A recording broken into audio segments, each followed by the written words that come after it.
Apipulai, Capo Science Fiction Remnant, Bonodeno Yututuki Fanko Perat. Yeah! Nikki, I Nikki, Nikki, did it. that good, Nikki. For all of you who do not know how to speak the divine language, what I just said is hello and welcome to Science Fiction Remnant. How are you all doing today? You're saying you're divine, huh? Oh, excuse me. I'm the supreme being. I'm just a meat popsicle. Oh, I'm probably a welcome. mango. You're a meat popsicle. Oh, as you guys are aware, we're doing the fifth element. You probably were wondering because our ad mentions the fifth element, and that shows you the love that we have for this movie. So it's about time we give you our episode on this on this movie. So before we start to talk about the movie, let's begin our segment. Define science fiction remnant. And on this portion, we ask you to describe science fiction remnant. So basically, the idea is if you know someone that loves sci-fi and you know someone that might enjoy our show, how would you describe them to them? Since we're not technically a say review podcast. Um, Today we got um, a comment from Angelus. Thank you, Angelus. He's coming up basically almost every episode so far, so that's good. He's a Um, good boy. So thank you so much. He says, when fans focus on what they love over what they dislike.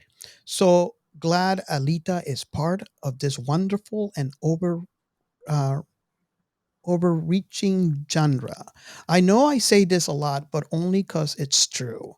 I would have to agree, and I think Giancarlo's from season one would agree with this, and Rafe, as listening to the episodes from season one, he would agree that remember how we always try to keep away negativity from the episodes. Oh, totally. I mean, it's one of the things that drew me to this podcast in the first place. No, the people who just complain about stuff turn me off so much. There's too much of it in the world.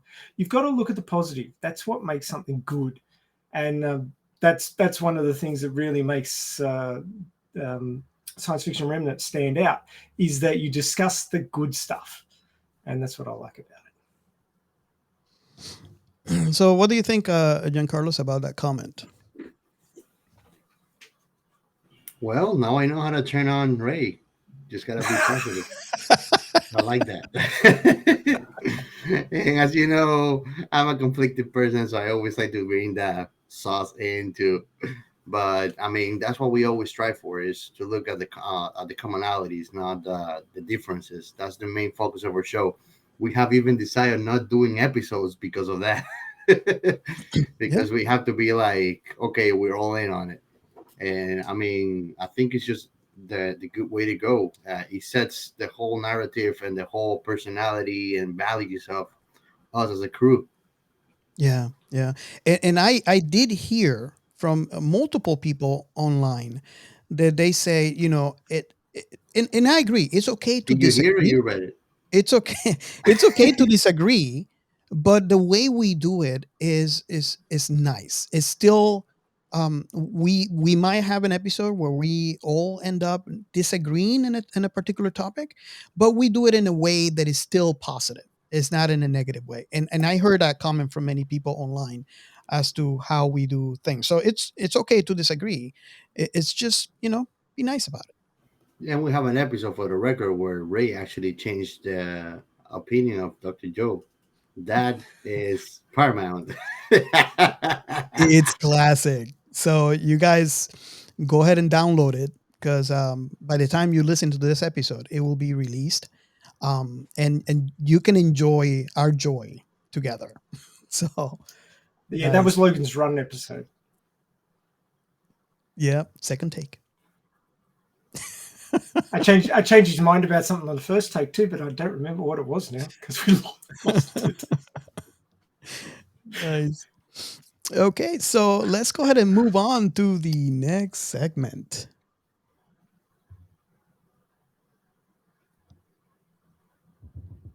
We are Science Fiction Remnant. This is the Funny Science Fiction Podcast. We are the Caribbean Science Fiction Network. We are Monorats. We are One Accord Level 2 Podcast. This is Jesse from Sudden But Inevitable and Open Pike Night. This is sci-fi. And just like in every other episode that we have done, this is our way to feature this hashtag, this is sci-fi hashtag, and the whole idea behind it. And we kind of have our own experiences that we can briefly talk about. Otherwise, this episode will end up being just way too big.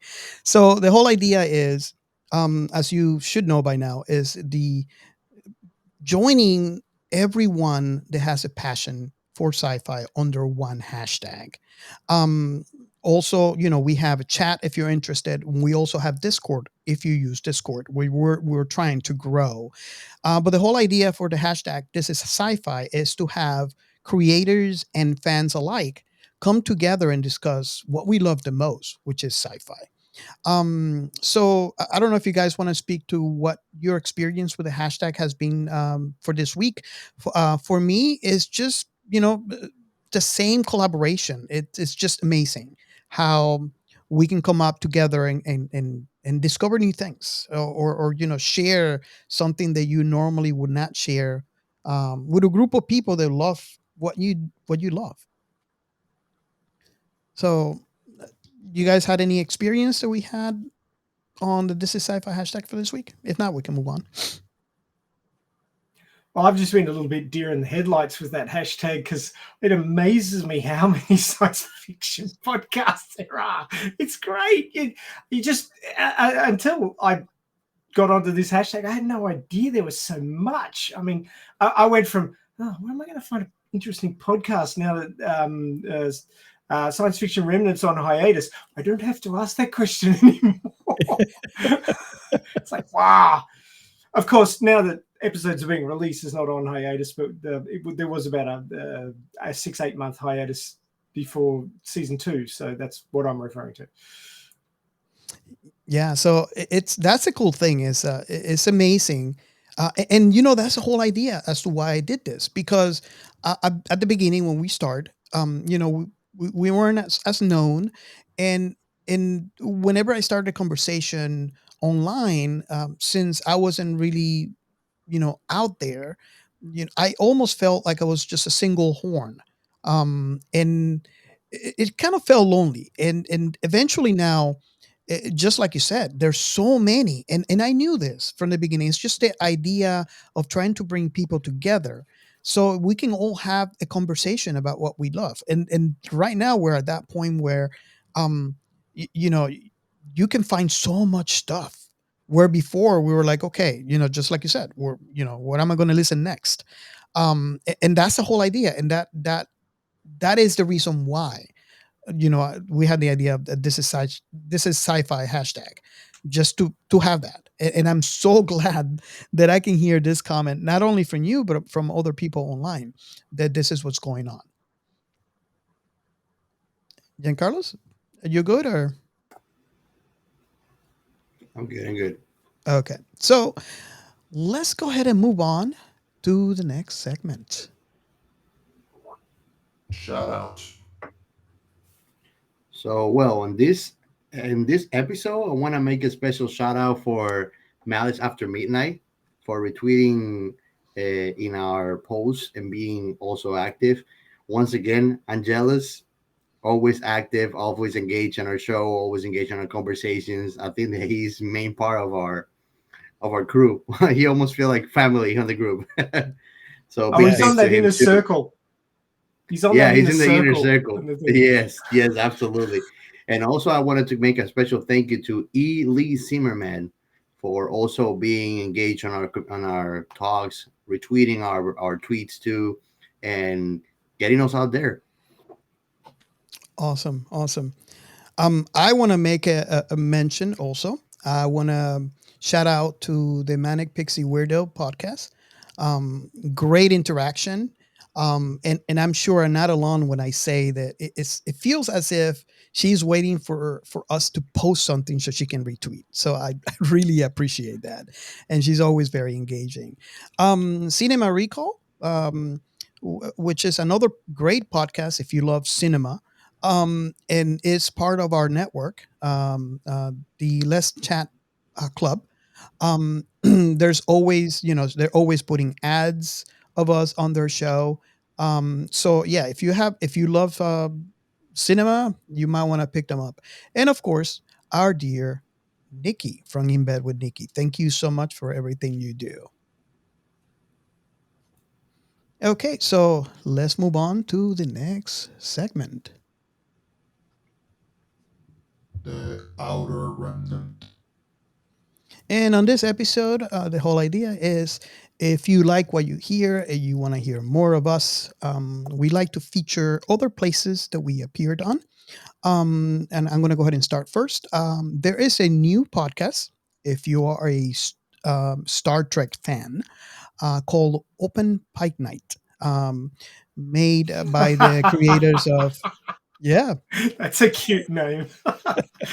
and it's amazing because if you're a Trek fan, you understand this. It says about the new Paramount Plus TV show coming up, uh, new the Strange New Worlds, and the whole idea is getting excited about that episode. You send in a clip, an audio clip to them. They play it and they talk about it. I sent the clip and express how excited I am to get more of Captain Pike on the Star Trek universe.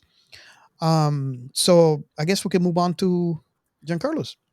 Just before you do, I just wanted to say that the whole Strange New Worlds concept and the show that's come to be around that concept was driven by everybody was so amazed at Anson Mount's portrayal of Captain Pike that they all screamed for more, and the screaming was loud enough to get Paramount to go, okay, well, the fans want it, we'll make it, and they did. And I'm really, really pleased that Paramount saw good sense, that they listen to the fans, and hopefully the show will be fantastic and have a long run. I always Yeah. love when that happens. Yeah, I mean, in my personal experience, I actually watched the original series of Star Trek, and we have the first episode where we have Pike, and he's basically his last, he's retiring, and then eventually throughout the episodes we get to see what happened to him after the accident, and then fast forward to now, and we have a little bit more episodes. We may be a little happy on Discovery about Pike. So the fact that we're going to get a show dedicated for Pike gets me really excited because that's one of the characters in Star Trek that we, don't know much about. And I'm kind of glad that we're going to explore that. Yeah, well, after the first, what do they call it when they? I can't think of the term. When they make a show to get it out there and see if it's going to run into a series. I can't think of the term. Like a pilot? Pilot. Thank you. That was the term I was looking for. Yeah. Pilot. So Star Trek is unusual in that it has two pilots. You don't get a lot of show that has two pilots, and the fact that they rejigged the entire cast and character names and everything for the second pilot, Pike got the shaft quite literally, and it's great to see a character that, although occurred, as a main character in a first pilot and then popped up during the series, but the character has remained part of the lore and an appreciated part of the lore. And when they brought him back in Space Jesus Discovery, the fact that Burnham is Space Jesus. Did you know Burnham is Space Jesus? Yes, Space Jesus. Yeah. But the fact that they brought Pike back in and the call went out, that this character was beloved and needed his own series. It's 35 years in the making. Oh yes. No, it's 50. No, it's 50 years. Over 50 years in the making. Because Star Trek original series was 66. It's been quite a long time.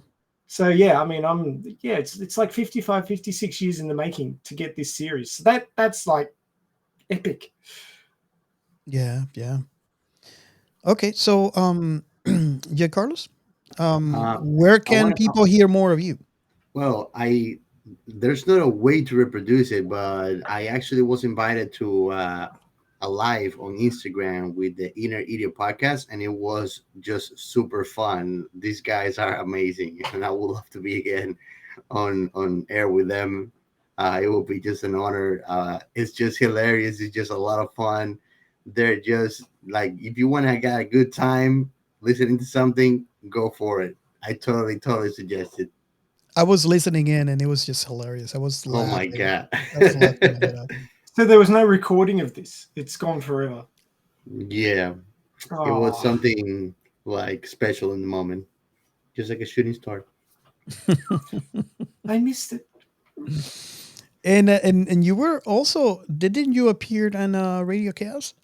Oh yes, I actually been twice in Radio Chaos, and Yeah, I probably dragged gonna him show on. up some more in there. But I mean, Cool. I love the talks. There is a lot of stuff that I actually enjoy talking about. Last episode that we were talking about what kind of cyborg we would like to be, and it was just super interesting conversation. Yeah, it went into all sorts of depth about cyber blood and all sorts of other stuff and what sort of changes would be to the body and the mind when you got put into a machine body and all that sort of stuff. So it was quite in depth in places. Yeah, Awesome, awesome. And I believe that was your last episode, right? Yeah, Right. yeah. Mhm. Well, you know, by the time this episode drops, it will have been several months back. But yeah, it was episode 108 of the Elite Army's Radio Chaos. We had Giancarlo as a guest, and thank you very much for coming on at the last minute there, Giancarlo. Sometimes it's hard to leverage guests, being that, you know, we're trying to do it a worldwide fandom. You've got to try and pitch it to the hours where, you know, most of the fans are awake.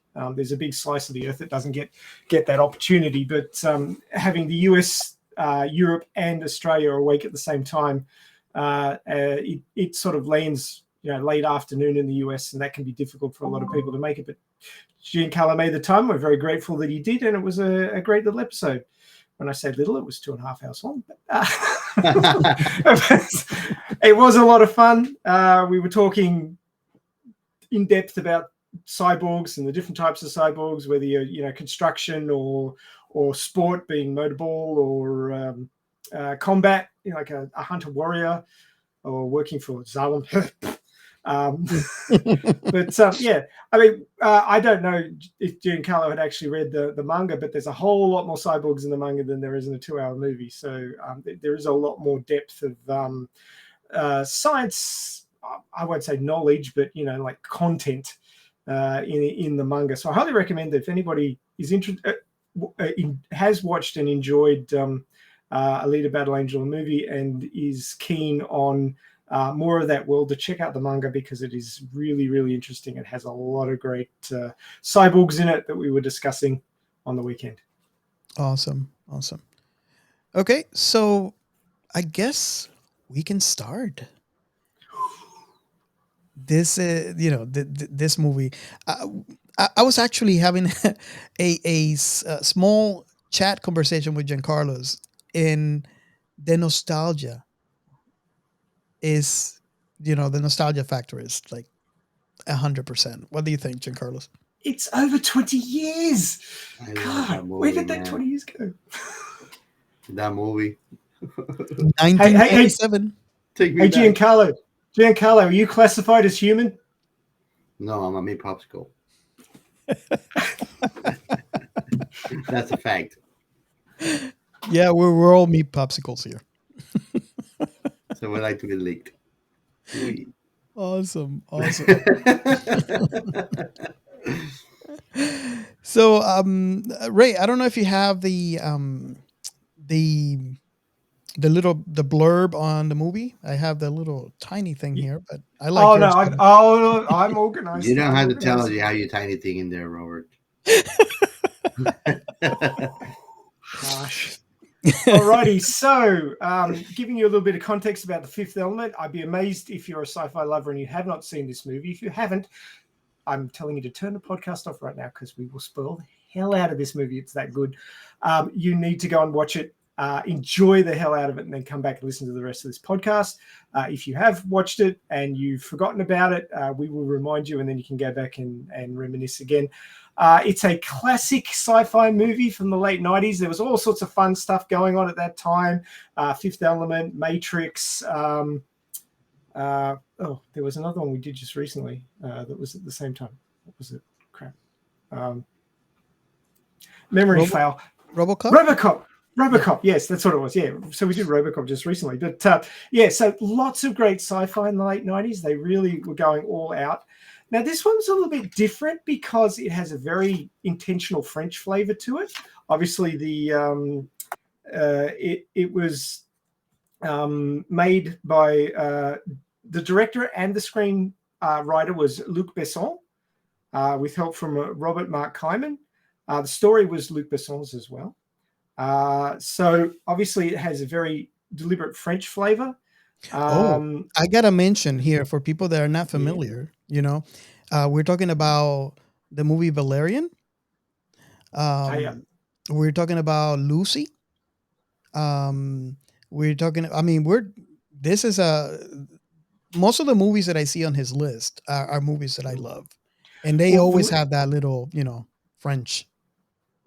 Valerian was a spiritual successor to The Fifth Element. A lot of people called for a sequel to The Fifth Element, but the story is complete. It really doesn't need it. And, just like the Matrix sequels, you're going to take a really good movie and sort of drag it down with attempting to expand the lore and get basically pump a bit more money out of the fans.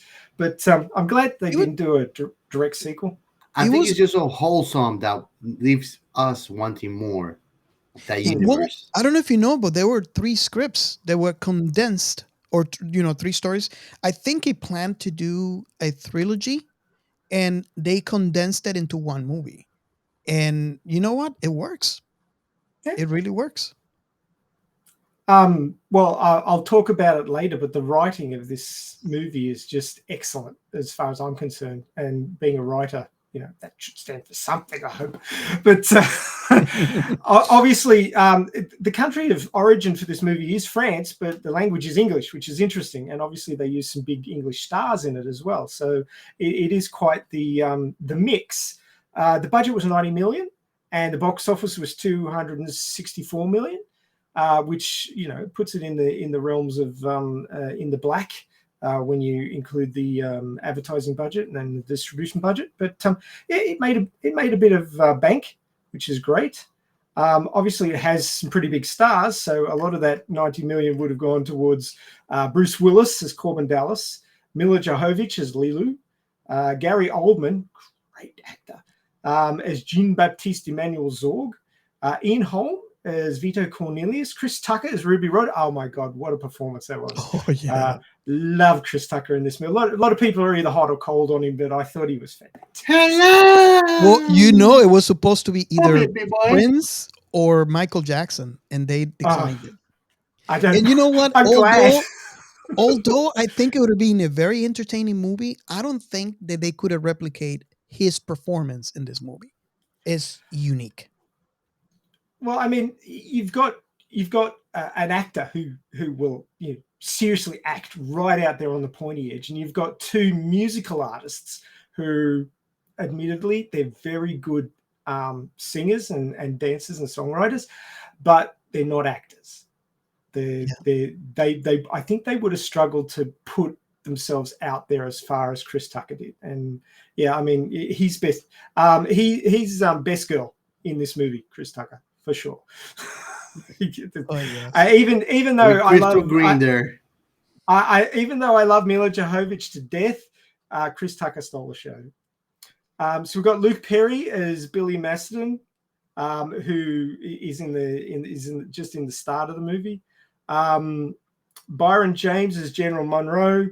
Tommy Tiny Lister Jr. as President Lindbergh. He was very good as well. I mean, the list goes on. It was a very good cast. And I thought it was very well acted as well. They didn't take themselves super seriously, which is great. It's what it needed because the comedy element was there in all the performances. So now, to the plot. In 1914, aliens known as the Mondo Shimans meet their human contact, a priest of the secret order in an ancient Egyptian temple. They take the only weapon capable of defeating the great evil, which appears approximately every 5,000 years. They promise to return the weapon before the great evil's reemergence. They take it because it's 1914 and the Great War's about to start. The weapon consists of 4 classical elements, as 4 engraved stones, plus a sarcophagus containing the 5th element. In 2263, the great evil appears in deep space as a giant living fireball. It destroys an armed Earth spaceship and heads towards Earth. The Mondo Shiwan's current human contact on Earth, Priest Vito Cornelius, informs the President of the Federated Territories of the great evil's history and the one weapon that can stop it. On their way to Earth, a Mondo Shiman spacecraft carrying the weapon is ambushed and destroyed by a crew of Mangalores, alien mercenaries hired by Earth industrialist Jean-Baptiste Emmanuel Zorg, who is working for the great evil. A severed hand and metal armor in the wreckage of the spacecraft is brought to New York City. From this, the government uses biotechnology to recreate the original occupant of the sarcophagus, a humanoid woman named Lilu, who remembers her previous life. Alarmed by the unfamiliar surroundings and high security, she escapes and jumps off a ledge, crashing into the flying taxi cab of Corbin Dallas, a former major in Earth's Special Forces. Dallas delivers her to Cornelius and his apprentice David. Very funny scene where they think he wants to get married to her. They recognize her as the 5th element eventually, and as Lilu recuperates, she tells Cornelius that the stones were not aboard the Mondo Shiman spaceship. Simultaneously, the Mondo Shimans inform Earth's government that the stones were entrusted to an alien opera singer, the diva Pavalaguna. Zorg reneges on his deal with the Mangalores for failing to obtain the stones, resulting in some of their deaths. A very amusing scene. I mean, death's not funny, but the way they did it was. Earth's military sends Dallas to meet Pavalaguna, a rigged radio contest providing a cover, awarding Dallas a luxury vacation aboard the flying hotel on planet Foston, accompanied by a flamboyant talk show host, Ruby Rod. It includes a concert by Pavalaguna. Learning that Lilu shares his mission, Dallas lets her accompany him. Cornelius instructs David to prepare the temple, then stows away on the luxury spaceship.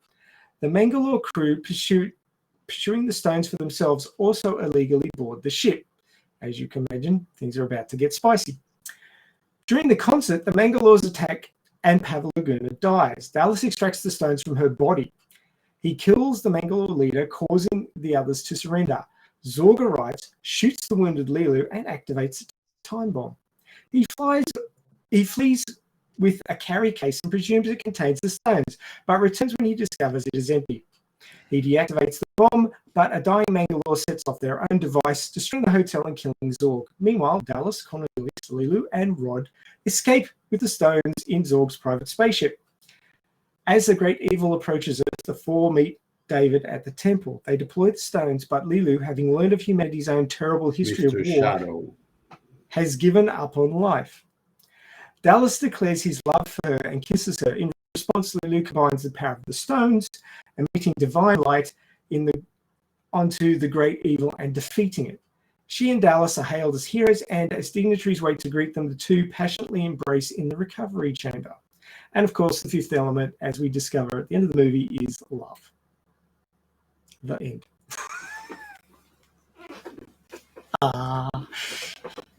Hey, for the record, the guy that was helping Zorg all along, he was Australian, right?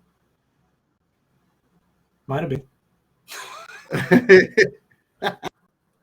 Might have been. Awesome. So, Giancarlos, when you first saw this movie, I guess I don't know how old you were, but what kind of impact this movie made on you? I mean, I must have been maybe like 13, and for me it was unbelievable. I love that movie, man. That movie like marked me, man. And I mean, I don't get tired of watching it. I've watched it maybe in the last 4 weeks more than 15 times. Whoa. Yeah, that's how much I like it, man. When I like a movie, I like a movie. Just like Inception, for example. Inception, I watch it at least maybe twice a month.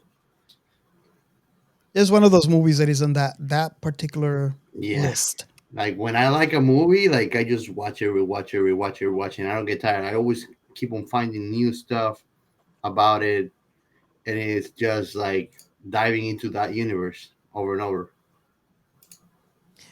One of the things that I found interesting when I saw this movie for the first time. Um, I did not. I for some reason I thought, obviously the language, the divine language Mila speaks in this movie, Lilu.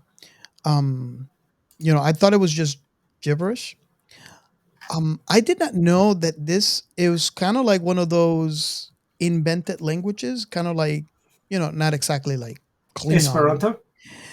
but well, it was a made up language between Mila and I think Luke created it. I have a story about that. You do? Okay. Oh I yeah. was reading about it. I was like, Look, Of wow, course I you did do. not know. I not did not not only know. did Luc Besson write the screenplay for this, but he wrote the language as well. He created the language. It takes quite a bit of nous to create a language. Oh, Somebody else yes. who created a lot of languages was J.R.R. Tolkien, because he was a language professor. So he had the Elvis. background for that sort of thing. But Luc Besson created this language, and he taught it to Mila, and they would have conversations in this language on set that nobody else could understand, just the two of them. And it's very interesting that Luc Besson was married at the time, but he ended up having an affair with Mila and ended up divorcing his wife and marrying Mila after this movie. So, So I those can imagine how conversations. spicy some of those conversations were, But the I French.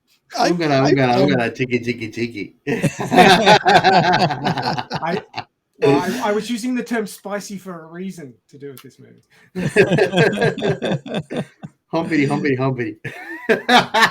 what she said. I found that really interesting. It's really cool. Having, I always wanted to like, just learn one of those languages so I can mess with people, but you need someone else. So it doesn't really quite work if it's just one person. But this is really cool how they had this, they would write notes and in front of, people would read those notes, people would hear them talk and no one knows what the hell they're talking about. But I didn't know at the time. I thought it was just gibberish until I later on I learned that it was actually a language that was invented. I did something like that on school, to be honest. I actually, a friend of mine and I took Japanese characters. We made our own alphabet with it, and we would write notes with complete Japanese characters, but they were Spanish with substitutes of other characters Oh, that like a nobody else cipher, knew. like a Exactly. cipher. Oh, Exactly. And we will make notes and pass it on, and like only us knew what he said. nice. I But like like. we couldn't even mention it or talk it. It was just written language. Yeah, ciphers are fun. I think they're really fun. Um, Ray, what was your impression the first time? I don't know exactly when you saw this movie for the first time, but what was your impression on this movie? So I saw this in the cinema in I think, was it 97? Yeah, it would have been come out in Australia in 97. I think that they used to leave things even 6 months. We'd get it 6 months after the rest of the world, but they stopped doing that sort of the mid 90s. Most of the releases Funny thing, have you're in the future. been concurrent. Well, that's a kind of odd thing, we are in the future, but we would have to wait. I mean, we didn't get June until 2 months after you guys got it this in 2021, but that's more a case of just COVID slowing everything down.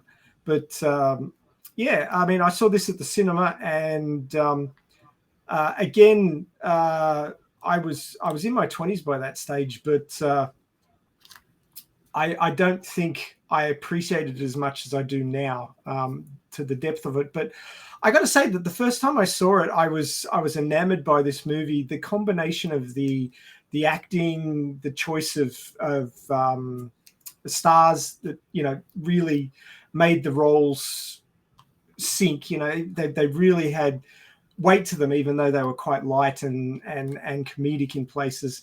And just the eloquence of the writing, which I was impressed that somebody who's wasn't their first language, because Luke is French, could write something so well in English. Really impressed me, and impresses me to this day. I mean, he might have been a cheating bastard to his first wife, but he's a very good writer. And the thing that really impressed me about this movie was the way that the scenes were linked. A lot of movies you're watching, and it could just come down to the editing, but a lot of movies, a scene will end and a new scene will start, and there's nothing connecting them. You've got to sort of cut off your thoughts about one scene, and then start trying to work out what's happening in the new scene. And people will be walking down a corridor, and it's completely different from what was happening in the scene before it, or what have you. Not in this movie. This movie flows like fine wine. And a lot of the ideas come at breakneck speed, but they're all understandable, and it's so easy to follow along with, and so easy to take in. It's like one of those whitewater rides in a theme park. You're sort of rushing along and things are happening, but you're not sort of having to jump tracks to different scenes and things like that. They're all linked by dialogue. And that's the beauty of the writing of this movie. And I can't emphasize that enough. Listen to how it all links together. It's just beautiful. For example, Ruby Rod this is later in the movie, they're on Floston, on the flying hotel, and they've just come to Pavlaguna's room. They're looking for Lilu, who's gone missing, and Ruby Rod sees a device with numbers counting down on the door, and he goes, Corbin, what is this thing here? And Corbin looks and goes, I think it's a bomb. And he goes, Corbin, it can't be a bomb because all these hotels have bomb sensors, and the bomb sensor would go. Switches out to the foyer. All these little lights pop up. Ding, ding, ding, ding, ding, ding. Emergency, evacuation. Everybody evacuate now. And it's just the writing leads you from scene to scene, from scene switch to scene switch. It all links completely. You've got the good guys and the bad guys will say something, and then it will link directly to the next scene of the good guys. It just flows. It completely flows. There's no hard stops. There's no sudden breaks. It would actually be bad to put this on TV because the ads would break it up. Yeah. Would break up this flow. So actually watching, and I watched it on 4K. I bought the 4K Blu-ray recently when it came out, and it's just beautiful. The whole thing flows. You don't want to get up and get popcorn. You don't want to rush off to the toilet. You're going to hold it because this thing just keeps flowing. It doesn't break. It's a whitewater ride from start to finish. That's what's so beautiful about it. One of the things that I found interesting also when I saw this movie, and I don't know if you guys also noticed this, but I just learned eventually, farther down the line after, because I saw this like in 1997, so it was by design. Luc Besson, he's tired of your typical sci-fi movies, where they darker, there's planets that are like dark, and everything's like gloomy and rainy and stuff. Aliens. But typically, look at Blade Runner. There's usually, and I'm not saying everything, obviously, but even on a movie that doesn't include that, there's always going to be a scene where it includes something like gloomy, something dark, And he was tired. He wanted to make a sci-fi movie that was kind of like us, positive, on the positive side, the bright side. So obviously he went away from dystopian, because pretty much all of that is dystopian tropes. Exactly. So he number one, he recorded, he filmed all the scenes under daylight. So I don't know if you noticed that, but there's really no dark, aside from the space scene, which by the way that's kind of clever too. They used a black sheet and they poke holes on it, so that's how you get the stars. But this movie is cheerfully and funny and bright and bushy tail if you think about it, and that's by design, and I didn't know this at the time when I watched this in 1997, but it's basically you could see a contrast, especially at the time, if you're a sci-fi fan like as I was, where you see all these other movies and then you see this and you're like, there's something I can't quite put my finger on, but I wonder if that is part of that appeal. Obviously, it made this movie unique. But I have a feeling this is part of that recipe that makes this movie the way that it is. Well, do you guys notice that when you watched it for the first time that there was something odd about sci-fi on this? I put it down to being French. I feel what you're saying. Even when you're in a spaceship, spaces is light inside the spaceship. There's no darkness within. So, and even though it's dystopian, like they don't portray that. They always portray the lighter part, the full of life. You mentioned a comparison with Blade Runner. Blade Runner is sad all along because you see the destruction is imperative in the reality, but in here it's like we are not gonna end with this future coming on. Like we are moving past to it and living on with it. So he made a good job portraying that throughout the whole movie. To be honest, you know. Yeah. It's a happy ending for consumerism and super modernity. Yeah, I was just curious to hear your thoughts on that because I find that really interesting. And I, me, if it has the Disney side of things, I'm all in it. You know. And Corbin Dallas' mother, now she's something else too. Oh my god. I love every scene that she comes on. Oh my Oh my god. god. Comment, you're going to leave me on the moon. I regret pushing you out. That was 10 days in labor. I was like, what? What was it that she said? I should have a robot. Yeah, like I shouldn't have pushed you out. I was 10 days in labor. I was like, oh my god, this is like the mother of exaggerations. 10 days in labor. In modern times. Oh, Yeah. Yeah.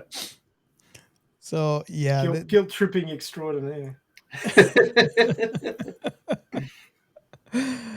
But you see, that's the difference. Most sci-fi does not have a comedy element, and this does. Yes. This is actually a romantic comedy. Yeah. It's a romantic comedy set in the future and in space. But it's a combination of a lot of elements. There's the end of humanity. The world shattering threat that's got to be fought. So there's a lot of action in it, but at its base, it's a romantic comedy as well. So it covers a lot of bases, which is probably why it seems so unusual. Most movies, like most science fictions, are either action adventure or they're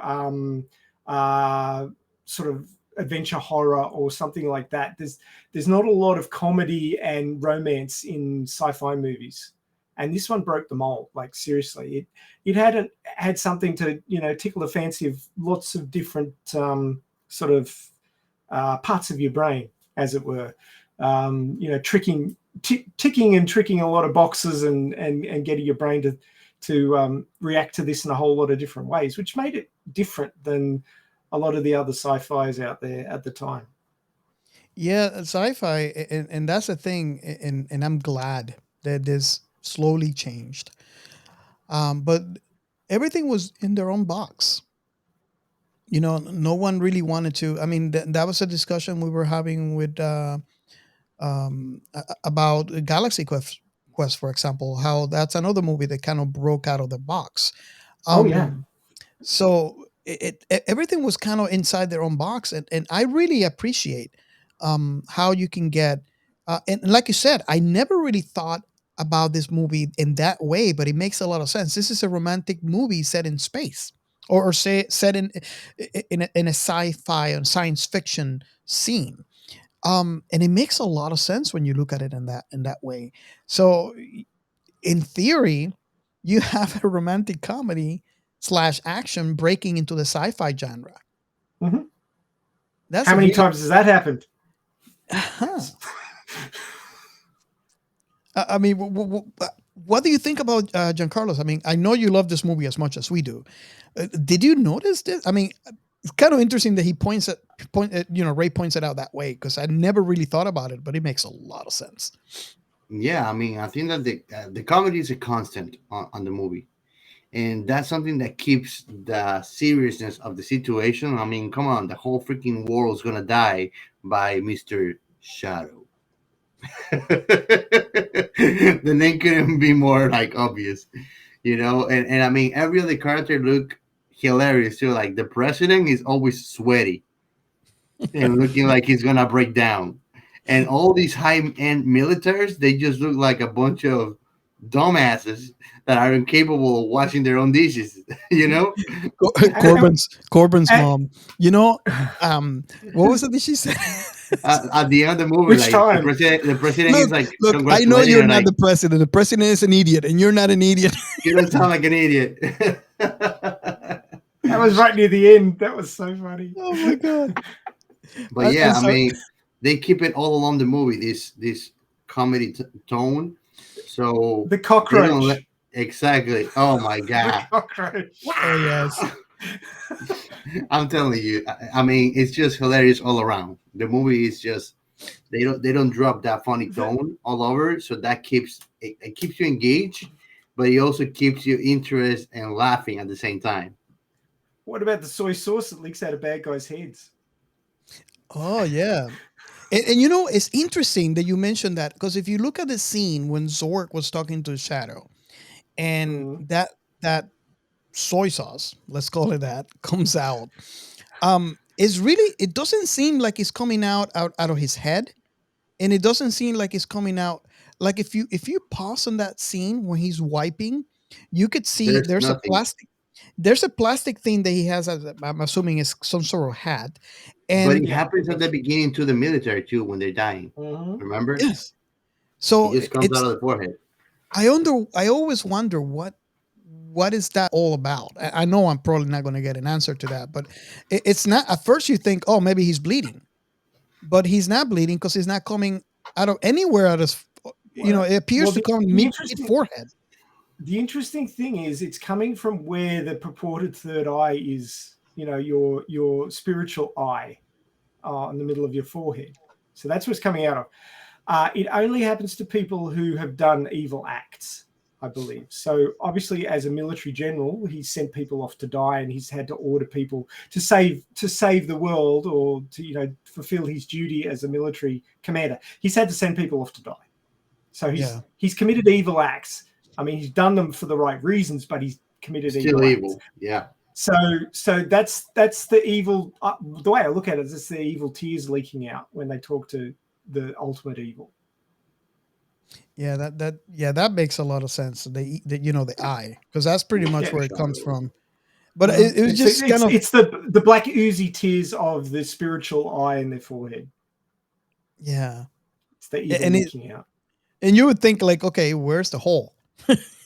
Where's this coming from? But there's really nothing. It just appears No. out of nowhere, just on the skin. Mhm. And I think they use soy sauce. It kind of reminds me of soy sauce. Well, The thicker soy sauce. it is kind of reddish in color when he wipes it. So I wonder, definitely some sort of combination I'll in there. definitely dip my sushi on that thing. I don't mind. Sushi flavored with pure evil. Great. Oh, and the world, this I think it has a big. And we were talking about Valerian. And Ray, you might have. I don't know if you have more information on this than I do, but I believe this is this is either in the Valerian world or is because I know that the Valerian comic artist. I believe Luke actually told him he will pay him because he wanted to make a movie about that world or similar to it. And I get kind of like a small sense, especially on that scene when you have all the cars flying around. And it's kind of funny because Luke also, directed. I think he also directed Valerian, the movie Yes, he that came did. out. Yes. So there's a big, huge connection between this movie and Valerian. I don't know if they're in the same story universe or not. I know that at the start of Valerian, the backstory about the satellite that turns into the city of 1,000 planets eventually. I don't know what the timeline is for that, and whether I'm presuming it would intersect with the timeline for this movie. But by that stage, I guess that space station is no longer in Earth orbit because I believe it moves at some point to another place in the galaxy. But not going too deep into Valerian unless we actually do an episode on it. I do know that it was the same director for both, and obviously they had to adapt that from the comic to make a screenplay for it. I don't know that it was as a successful screenplay as this one was. I'll go on record and say I love that movie, and I would wish for a part two, but that's just my opinion. I thought Valerian wasn't as groundbreaking as Fifth Element. It didn't seem to have come together quite as well. It wasn't. It's kind of like the alchemist creating gold from lead, and he goes to do it again, and it doesn't quite work as well the second time around. But maybe it was because Mila wasn't there to talk to him in the speech of the Supreme Being or anything. But yeah, I know for a fact this movie. The one thing I know is the visuals for the cartoon. I mean, the comic, or maybe cartoon too, because there was a cartoon also for Valerian. The visuals were used for this movie because he hired the cartoonist. And he paid him money to do this. Also, I noticed something interesting that was eventually controversial at the time, is there also is a link with Star Wars in this thing. Um, there's some elements of like several aliens, the Darth Vader the custom. Um, there's you know I think I have to read a little bit more into it, but there was a controversy on that. Now, I I don't know if you agree with me, but I don't see there's a big, huge, well, it's enough resemblance on any of the things that were mentioned, aside from the what was that race, the warrior race, Mangalores. Yeah, Mangalores. Aside from that, which I'm going to tell you in a minute what I discovered on that, I haven't seen enough similarity that justifies a controversy. Yeah, me neither. I mean, you see a lot of things that are complete blatant rip-offs, even if they weren't deliberate. But nothing is created in a vacuum. You're going to be, Star Wars people. Everybody who's into sci-fi watched Star Wars during the 70s to 90s, and you can't help but have that in the back of your head while you're creating stuff for a new movie. So if something ends up looking a bit like something from Star Wars, it's no great surprise. Star Wars is just that much part of the sci-fi landscape by that stage. But I mean, you look at the design of the Mondo Chiman space suits, and the design of the ship that they take to Floston Paradise in the Angel constellation, and all those sorts of things. Some of them are a bit generic, but they've all got their own little bit of flair that's classic to this movie. So I don't really think that they were ripping anything off. I mean, they did so much good stuff in this movie. Yeah, what I was gonna say about the Mangalore's the mask.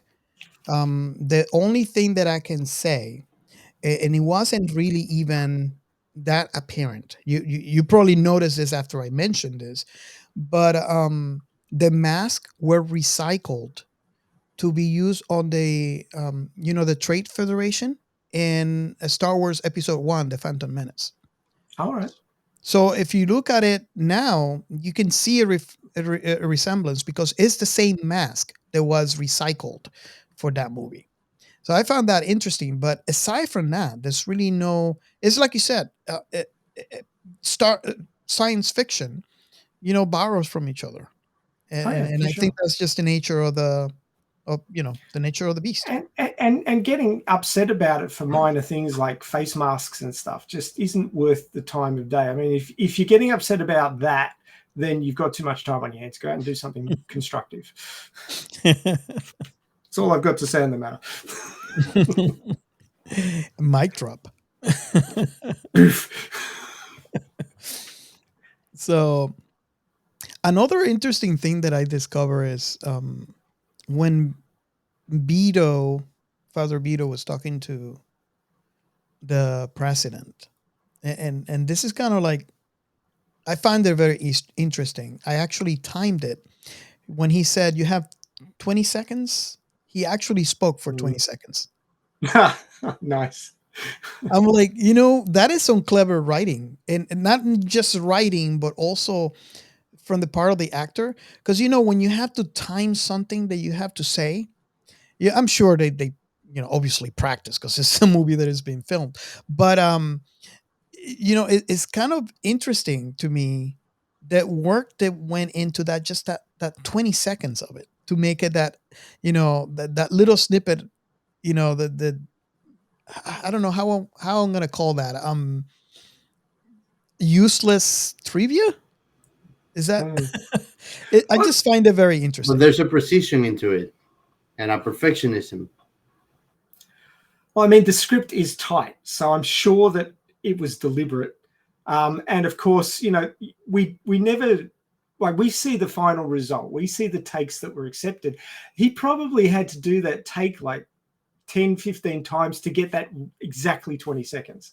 So, yeah, I mean, there's a lot more work that goes into movies than we see in the final product. That's all I can say about it. Oh yes. Oh, I remember I was doing a commercial for my wife's business, and I probably I divided the things by certain segments, and I believe we ended up doing every segment about 20 times, and you can tell she was already tired. And it's like, well, she says, now I know what actors go through, and as an editor too, it's like going through all those scenes, picking the best one. Sometimes you got to find one that you like more than the other. Maybe you find one, the beginning of one is good, but the beginning of the ending of the other one is better, and you have to splice it together. So yes, there's a lot, and that's just talking about this. We're not talking about all the parts that come into making a film. But yeah, I don't know, for some reason I just found it very interesting to me. Maybe I'm weird like that. It's just 20 seconds exactly. They didn't have to do that in the movie. But is there anything, I guess, Giancarlo's, anything in the movie that just like me, that scene, which I do admit is useless trivia, I just find it very, very interesting. Is there anything in that movie that just calls your attention as being one of those things that come to mind immediately after someone mentions this movie? Well, I gotta say that one of the things that I love the most is the perfect chemistry between Ruby and Corbin. and Corbin. I mean, that chemistry, like, that is just off the hook. And then when they're working on the action, they work perfectly together. Corbin, you're gonna pump it up, Corbin. You need more action. Are you green? Are you green? Yeah, and basically, like, when like he's at gunpoint and he's like, Kobe, my man, I think he's trying to tell me. I think he's trying to tell me something, but I don't know. It's just hilarious because he's clueless, but still, he's just so lucky enough. He always falls into the right side of the plan. He doesn't go off route. He actually handled the freaking stones while Corbin was trying to save the world. So, like, his act, like, I mean, I think that for me, he's the highlight of the whole freaking movie. Yeah, he is. He definitely People is. either love that performance or absolutely hate it. There's no middle ground. Yeah, Yep, that's and true. you kind of see Rush Hour, some slightly, and Yeah, the chemistry that he has with the other actor. You know. yeah. The only thing is Jackie Chan is a little bit more uh, funny guy, but Bruce Willis in this movie, he keeps such a serious tone all along. It's just a complete water and oil, The you It's the know? contrast. straight guy. Well, it's the Yeah. straight guy contrast to the comedic guy. Oh, by the way, here's a small piece of trivia for. I just did a calculation. You think about how much work and how much expense goes into making these movies. For every minute of this movie, they spent $714,000. Wow. Yep. If you break down the budget by minute. Yeah. And I heard he wasn't showing the investors anything about this movie. He actually went over budget, I think. Ooh. But I'm sure they glad when the movie was released. Well, it did all right. I mean, it quadrupled its money, not including the advertising and distribution budgets, but it was in the black. And not including also the overtime profits too, because till this day probably still selling copies. Well, I bought the Blu-ray a couple of months ago, so they made a bit of money off me just then. So Yeah, they're still making money. Yeah, yeah. So the world, I believe that Luke created this story in the world building when he was in high school. And Yeah, it says in the wiki here that he started. Now, where is it? I was at 16 years old. he was really, really, to me at least, that's really impressive. The world building. He also something that I learned. He has a taxi driver in every one of his movies as a nudge to his dad. There was a taxi driver. He took Cool. that job. He took that job to make money so he can go to school for art. So I find that interesting that the hero of of this movie is a taxi driver. But I find that impressive. interesting. Yeah, yeah, and I find it impressive. I mean, he was a teenager when he wrote this thing. You know. Well, he was a I- teenager when he started writing it, and he was 38 when it hit cinemas. So that's pretty long gestation period. Yeah. But yeah, he's still I think he was contemplating on making a sequel to this. I don't know about that though. I mean, he wrote three.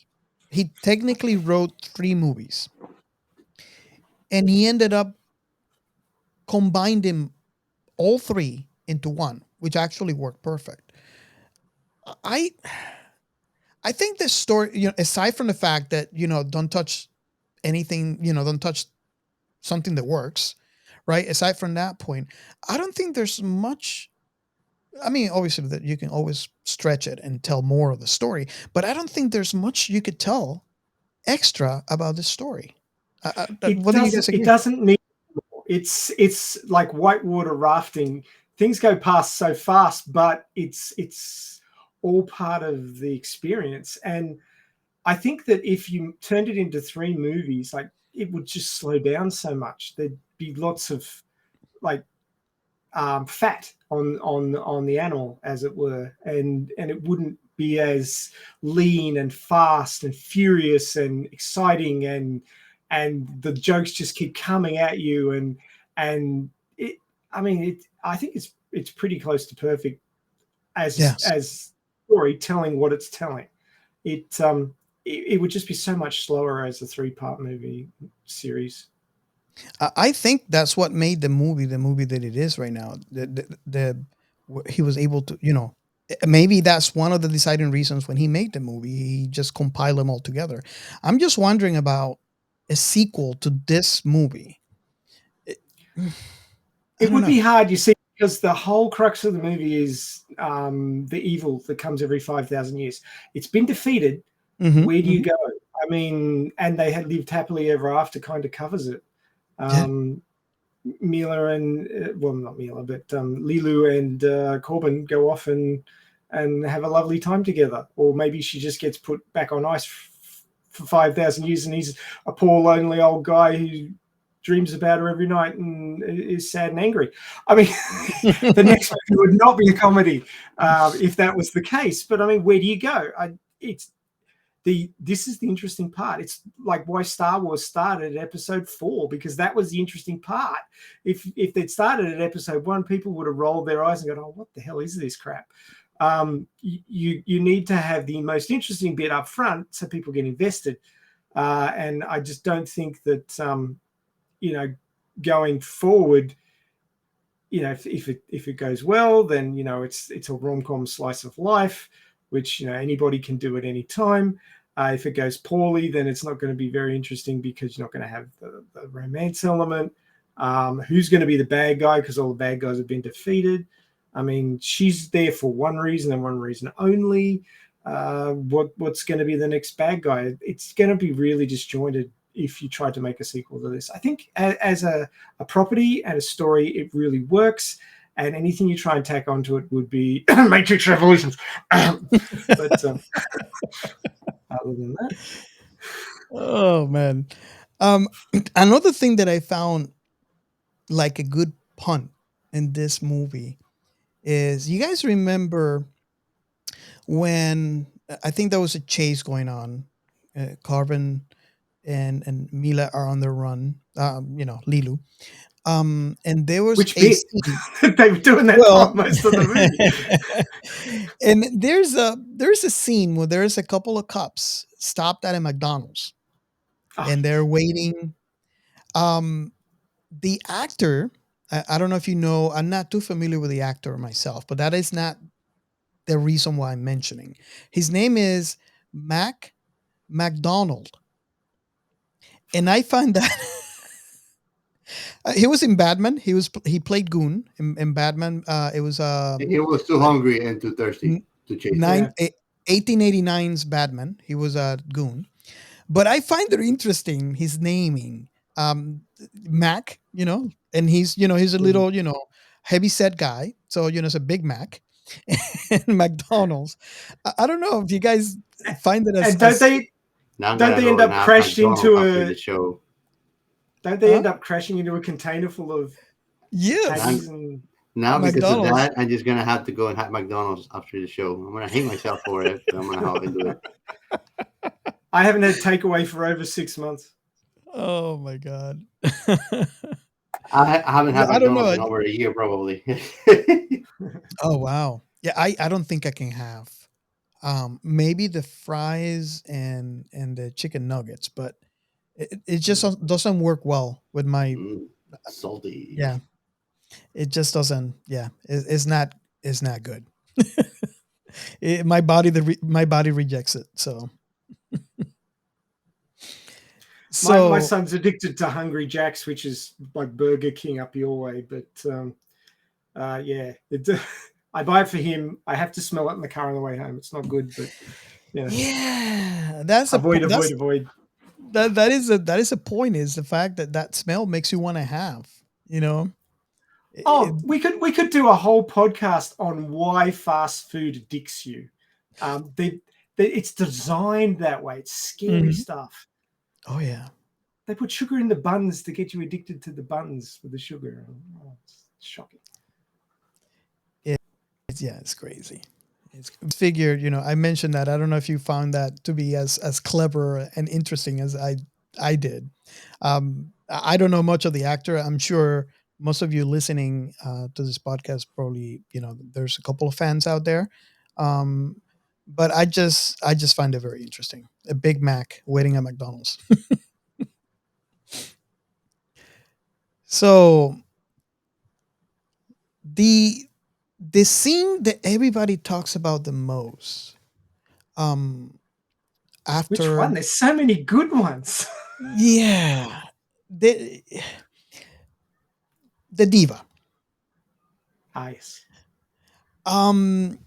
Which, by the way, that name is a play on words, which I find it really interesting. On uh, Pluba, uh, how would you call that again? Pava Laguna.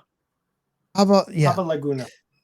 So Plava and Laguna. Laguna means, like a lagoon. And Plava in Serbian, I believe, is blue. And we know Mila, I don't know if I'm stretching this, but it is very obvious. She actually plays in the Return to Blue Lagoon in 1991. So I don't know if this would, this movie came out in 1997.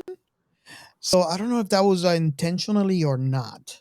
But I find that to be interesting. However, uh, what I wanted to mention was the actual performance that she did in Flushton Paradise. I think when I think I saw it was I think it was a YouTube video that I was watching at the time, not at the time, but later on. But they were interviewing the singer that actually sang that piece that was performed by not performed, but it was like I think it was Lip synced. lip sync by the actress.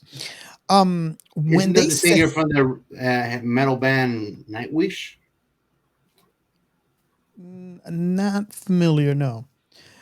She's she received the song, and she looked at this, what she was supposed to perform for this movie, and she said that's impossible.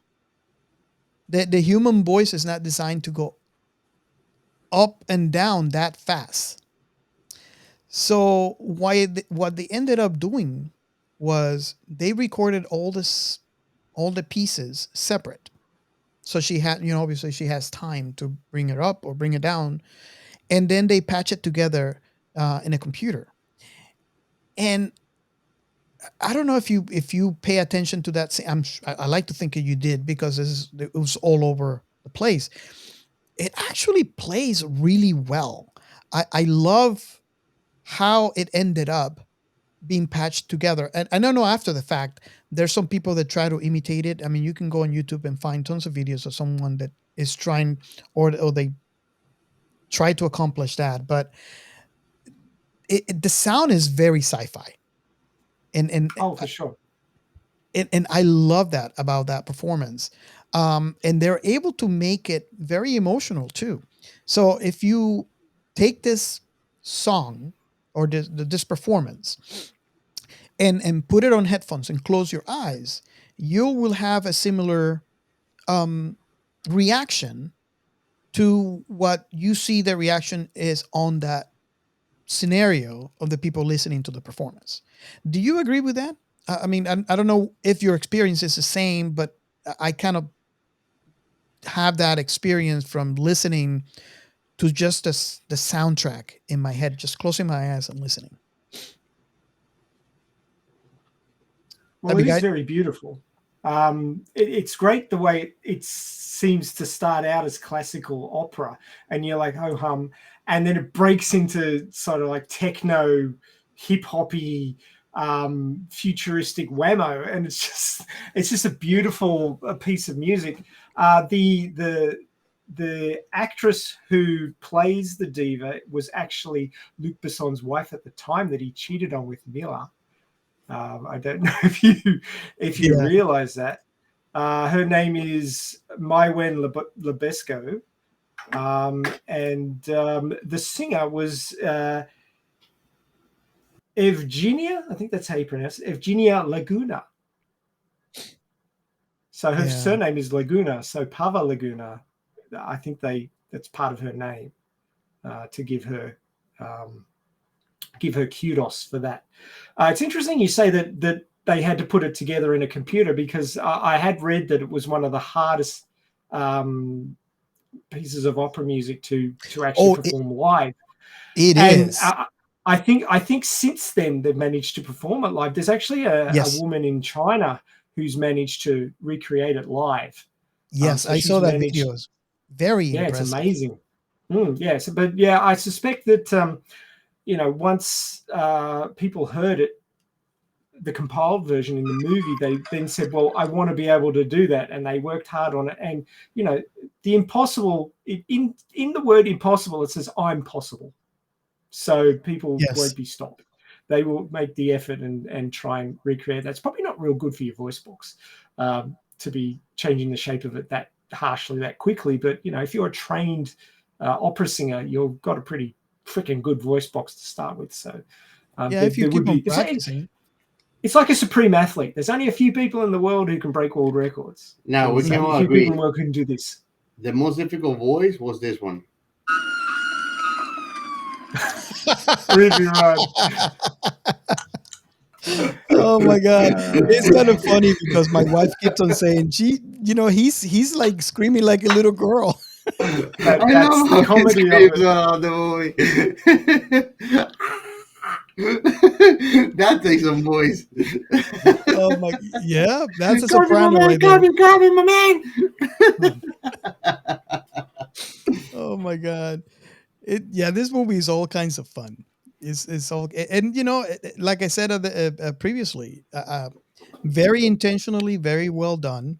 How he grabbed and he made this sci-fi movie on a bright and bushy tale when sci-fi movies at the time were very the degrees are dark.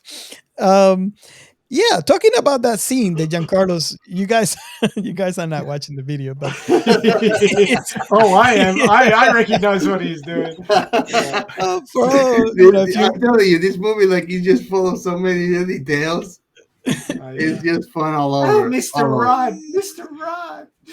Come here, Ruby. It's really cool because if you see that scene, it happens so fast, and I can't even recall what like all the scenes, but like when she's saying that, at that same moment they cut to the guy putting the nuclear isotope into the ship, which looks like a rod, and he inserts it in, and then they cut to the girl and she's kind of screaming, and it flows.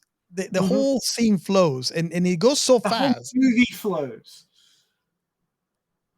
It's like a white water rafting ride. It's hard to say 5 times fast.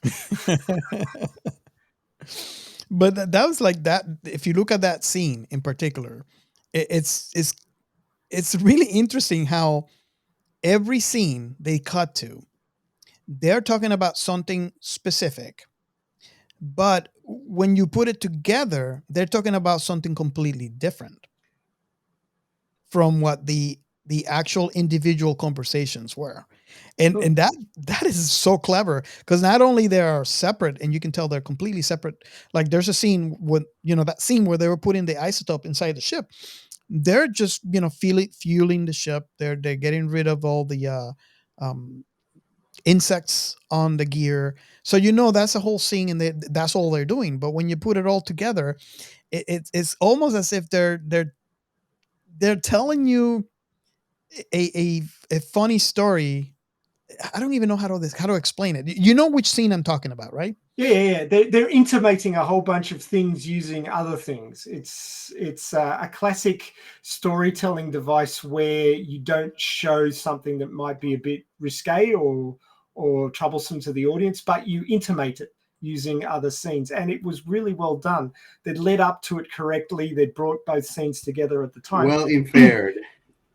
Even the parasites on the ship could be relating to the possibility of sexually transmitted disease if they weren't using prophylactics. It's and the climax of the between Rod and the stewardess. The climax, the ship jumping. There's an explosion where Zorg kills the dude that he sent over. There's the ship that turns on the engines at the same time the lady just had the climax. So yes, for all of you who are not watching the video, Giancarlo is raising his legs, or he's reenacting arms, the scene as the stewardess on the movie. Well, they were her feet, but anyway. Well, yeah, we can hear you, Giancarlos. I'm putting shoes on my hands. I'm not that flexible. What do you mean? Come on. So, yeah, the the the opera that you were talking about, Ray, Mhm. is one of the hardest operas to perform, and this piece came from that. It's not the opera; it's used as a base for what they did in the movie. I think it's called Lucia di Lammermoor, and is often referred to as the Mad Song. I can Um, understand why. huh? I can understand why. So I find it really interesting the fact that it is already a hard opera to perform, and now they're going to add all those nuances to make it even harder. And I can visualize, I can almost visualize the face of that lady when they show them the piece of music. Like, I can't do this. Like, there's, it's impossible to do this. So, um, yeah, that's why I wanted to bring it up, because I thought it was interesting, and the fact that they were able to eventually perform it.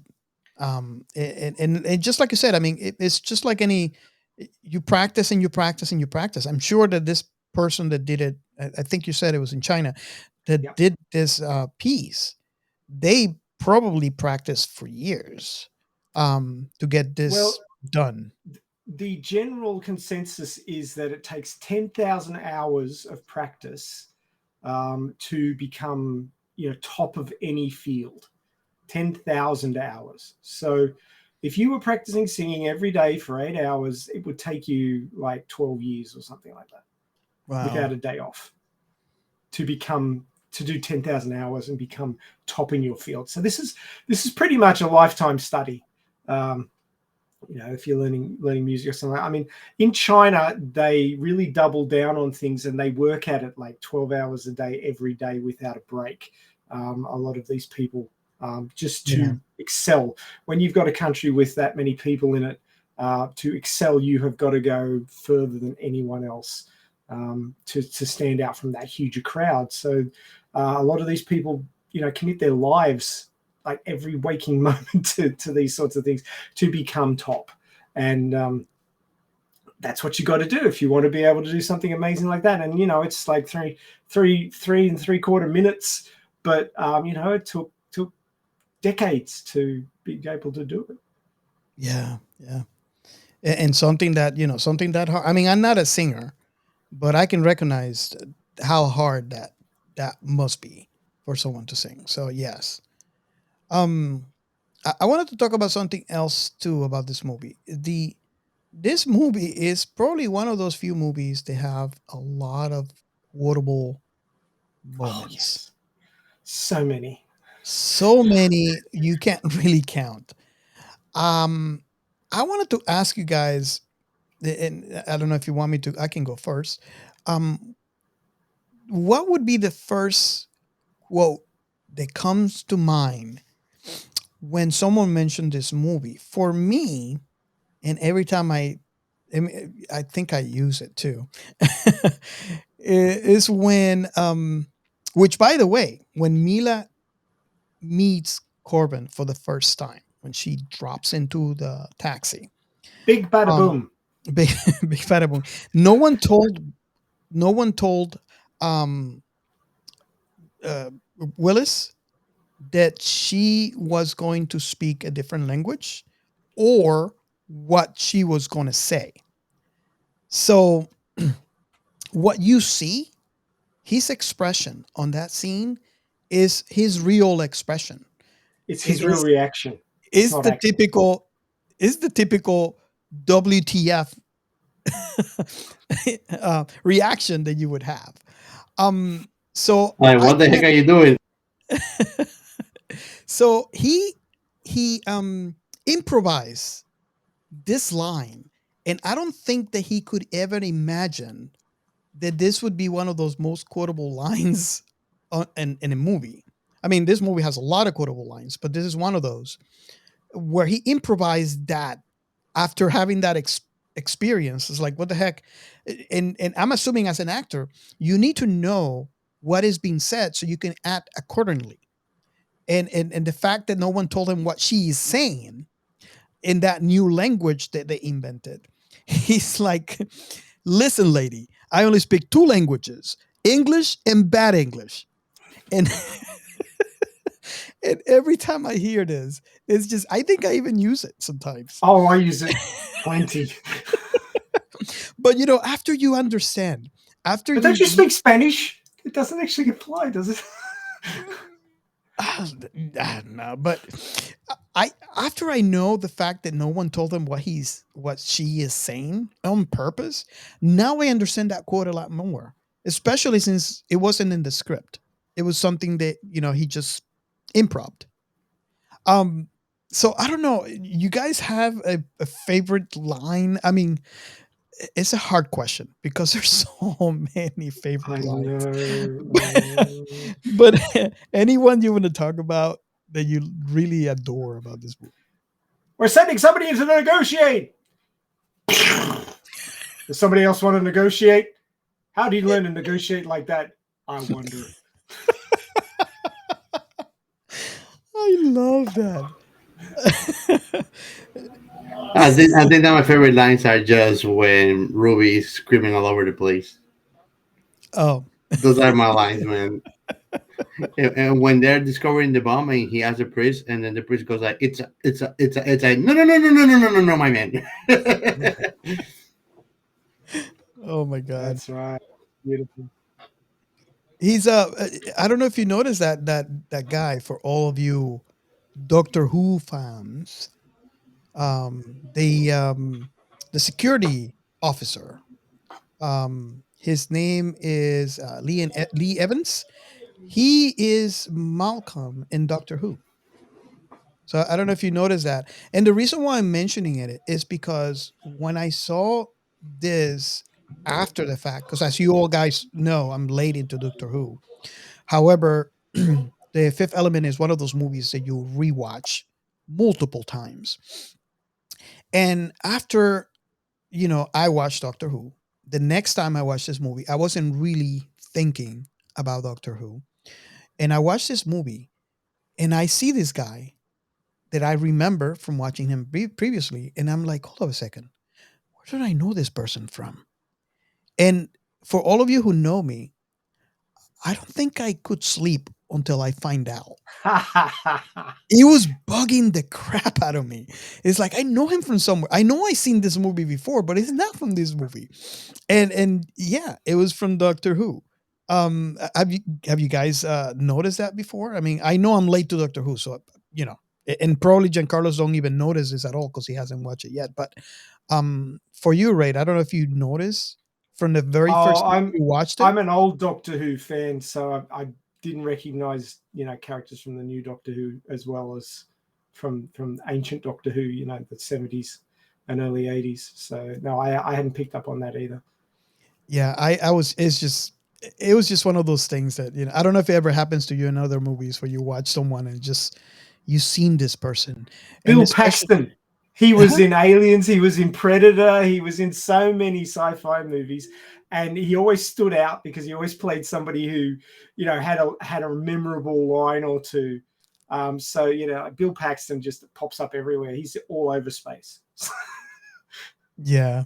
I can relate to that because that happens to me with him too. However, I think I know him. I can recognize him better because it's one of those. I don't know if maybe because I've seen so many movies from him, maybe that is the difference. And I am new in the Doctor Who world, so maybe that is the reason why. But it happens to me when some of the actors they're not well known, and I seen some of the other productions they have been in, and I can't really, put one and one together on that. But it just bugged me. This one just bugged me. Fair enough too. One thing, just going back to the quotable quotes for a minute, you can't go past Zorg for missing out on his quotable quotes because some of them are just beautiful. And they're delivered with such finesse that you really can't go past them. My favorite one from Gary Oldman as Jim Baptiste Emmanuel Zorg is the one about the ZF-1.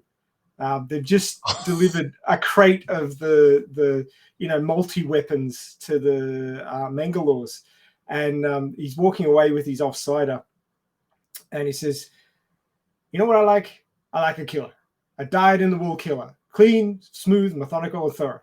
Now, a real killer, when he picked up the ZF-1, would have immediately asked about the little red button on the bottom of the gun." And then they swap back to the Mangalore's plane, and one of them sees the little red button, goes, boop, and it just explodes as a self-destruct. It's just beautiful. He's delivering. That's one of the best scenes. Oh. It's really funny. I mean, that scene is amazing. It's really funny you mentioned that, because that explosion, it the exact same blast on the opening of Leon the Professional, 1994. Oh. That also was by Luc Besson.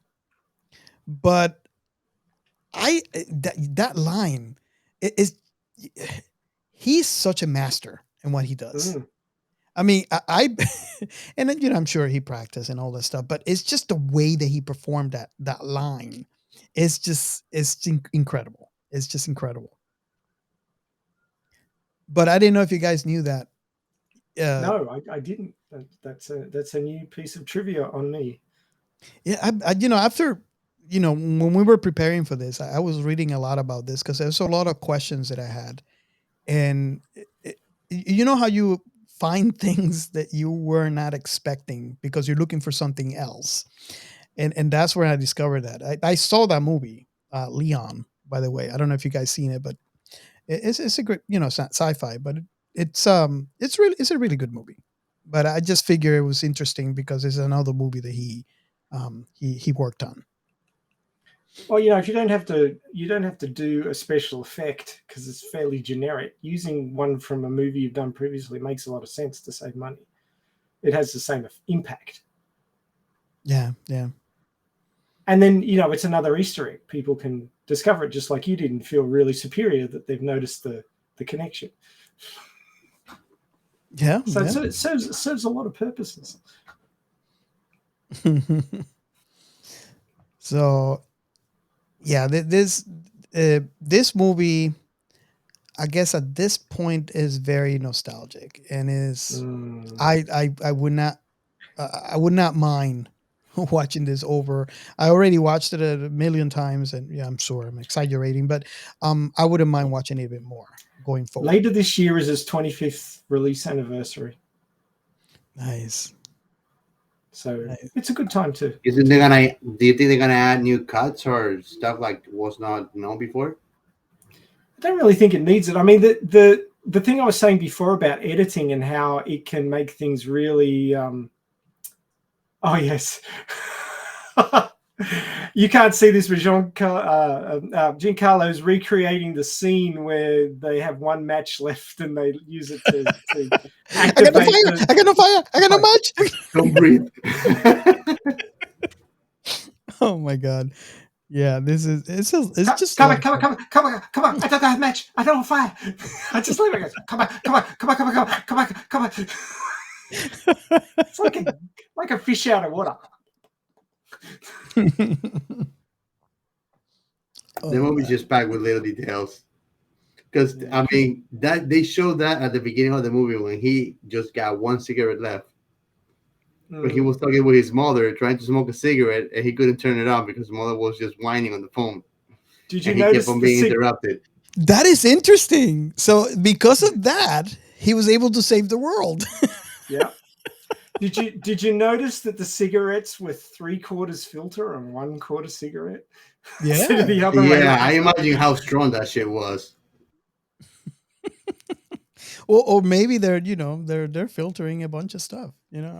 But there was so many good comedic moments with him in that tiny little apartment.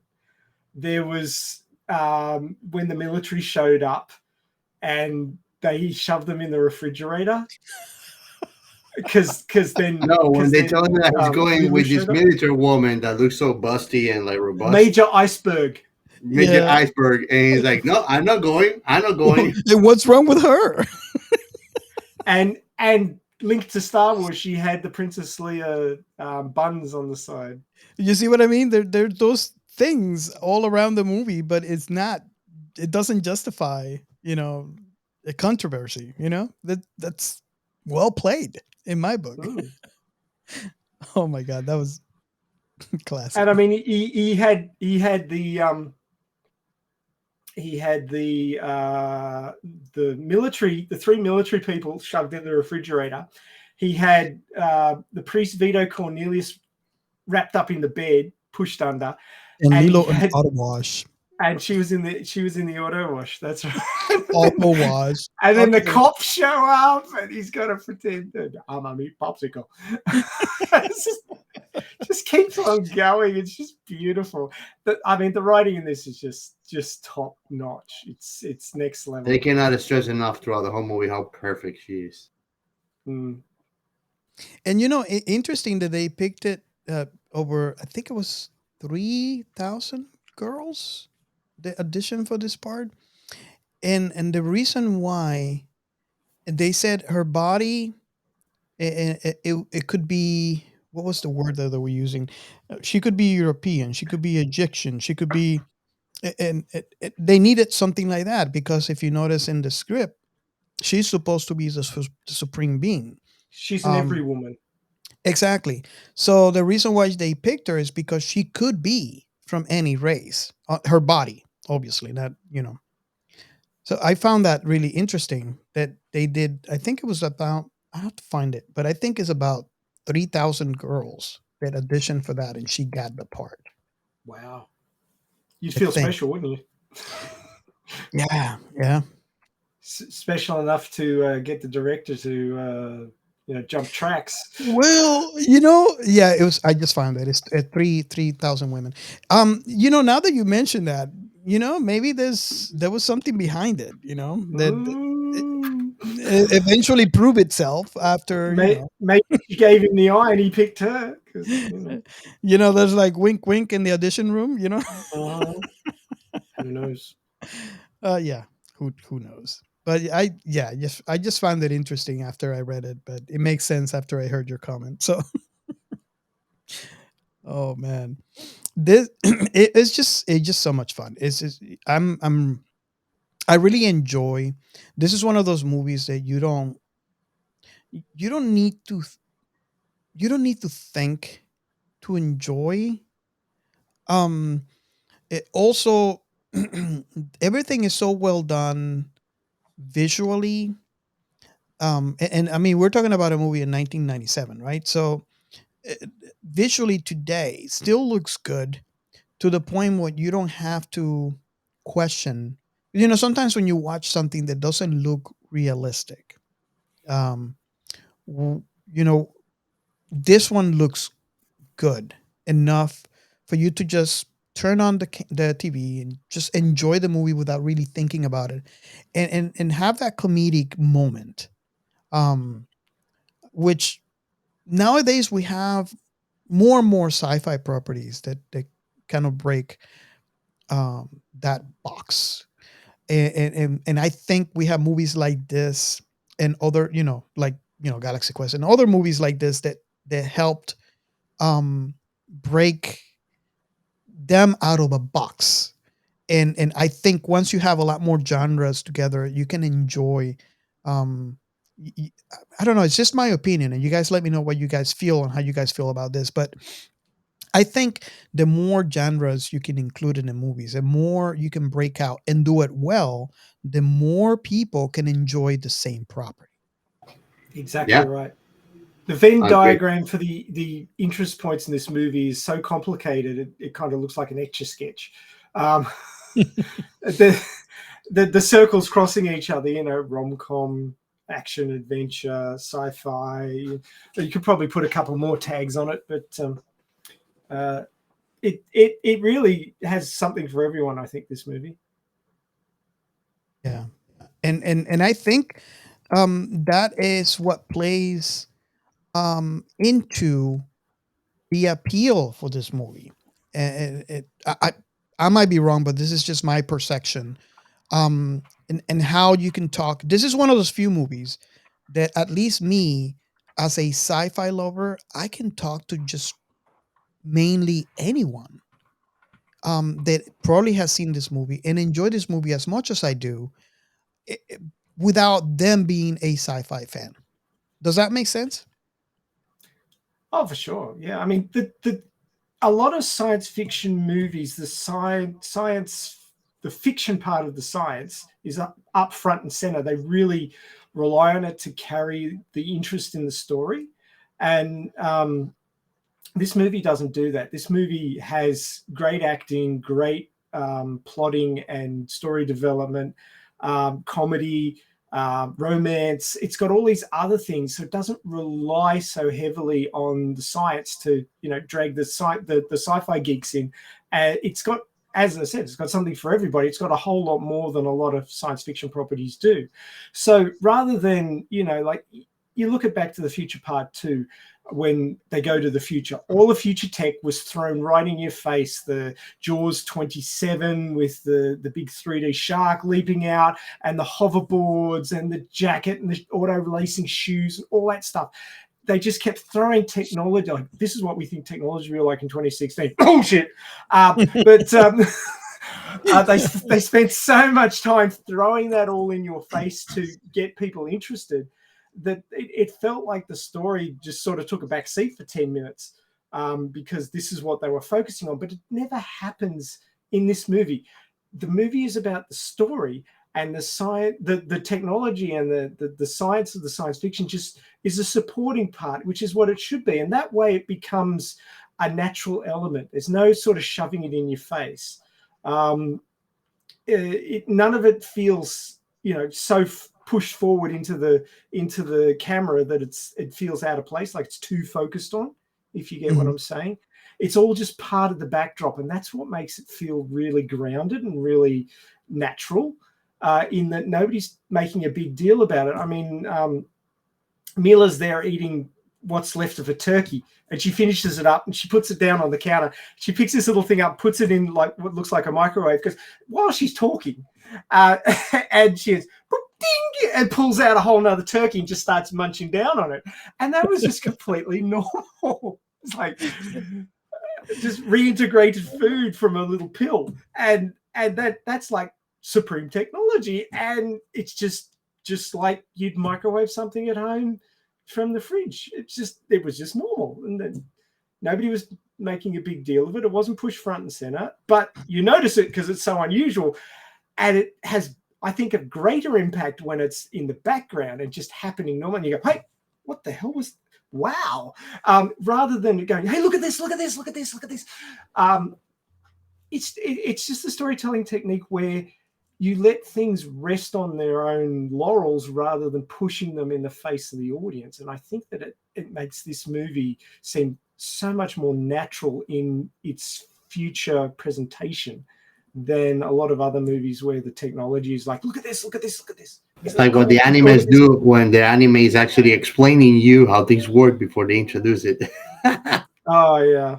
Well, that's don't go into that. That's an anime thing. I mean, you've got to yell out what technique you're using when you're fighting somebody so that the audience knows what the hell's going on. But I find that I find what you say very interesting, because it's kind of using sci-fi to help tell a story, and it's very, very clever, um, because it feels natural done that way. You see everything on the background, just like you said, and it just helps the story.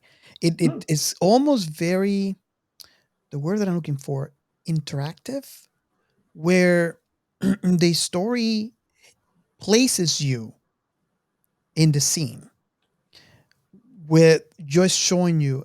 And I think that many movies do this. There's not that many out there that actually do this, where they can just they use that. I want to say visual aid, but that's a very that's not the correct word. But it uses those all those sci-fi elements to place the audience in front and center in the story without really telling you. Because like you said, the microwave where she puts a what was it, those pills, press the button, open the door like 2 seconds later, and there's a big huge turkey. Turkey. Yeah. They don't explain you, but it was done so naturally in the background that you feel like you're, although you can look at the room and it's very similar to a typical room that we might have now, that reminds you you're in the future. Yeah. Well, technology is one of those things that comes in spurts. So, like, if you look at the average person in 1992, no one had a mobile phone. It was only for rich people, and they usually had to have it in their car because you needed a bigger power source and aerials and all this sort of thing. I mean, the early mobile phones were more like a military walkie-talkie than an actual phone. You should have But seen mine. But 10 years later, everybody had one, a flip Yeah. phone or a Nokia or something like that. And then 10 years later, everybody's got a smartphone. And these things come in bursts, and they change. They fundamentally change the way people do things. But also, there's once you get something like that, you get an evolution. So from no smartphones, from no cell phones to cell phones, from cell phones to smartphones. It then becomes an evolution once it comes in, and the evolution of a microwave could be to like a reconstitutor like this. So rather than having a refrigerator full of things that are going off, you've got this tiny little storage thing that's got the food in it, and you put it in this thing and it goes rehydrate, poof, and there it is. It was almost, it was part of the comedy in that it was so advanced, it was somewhat unbelievable. And it was a juxtaposition between the sort of religious scholars' messy room with scrolls and books and all the sort of old tech stuff in it, and then you've got this high-tech device sitting there, and a person that's been asleep for 5,000 years just using it like it's an everyday thing. So there was multiple levels and comedy in this one scene, and it was brilliantly done, I think. But yeah, the way they sort of, everybody's expecting flying cars at some point, and the fact that you hadn't seen any of it until she jumps through the wall, smashes her way through the wall, and gets into the ducting system, and then steps out, and then she just looks down, and there's New York, and there's flying cars, and you're on like the 1000th floor of a building or something ridiculous. And it wasn't like, you even my favorite movie, Alita Battle Angel, is follows along the normal way of doing these things, in which you show off your sci-fi landscape at the beginning. The floating city of Zarlem is shown at the beginning. It's like, oh wow, look at this, isn't it pretty? Oh, it's sci-fi, it's technology. No, they didn't bother with that. They're too busy telling a story in this movie. It's thrown in there where it fits, rather than being put front and center in front of the camera just to get you to go, oh wow, we're in the future.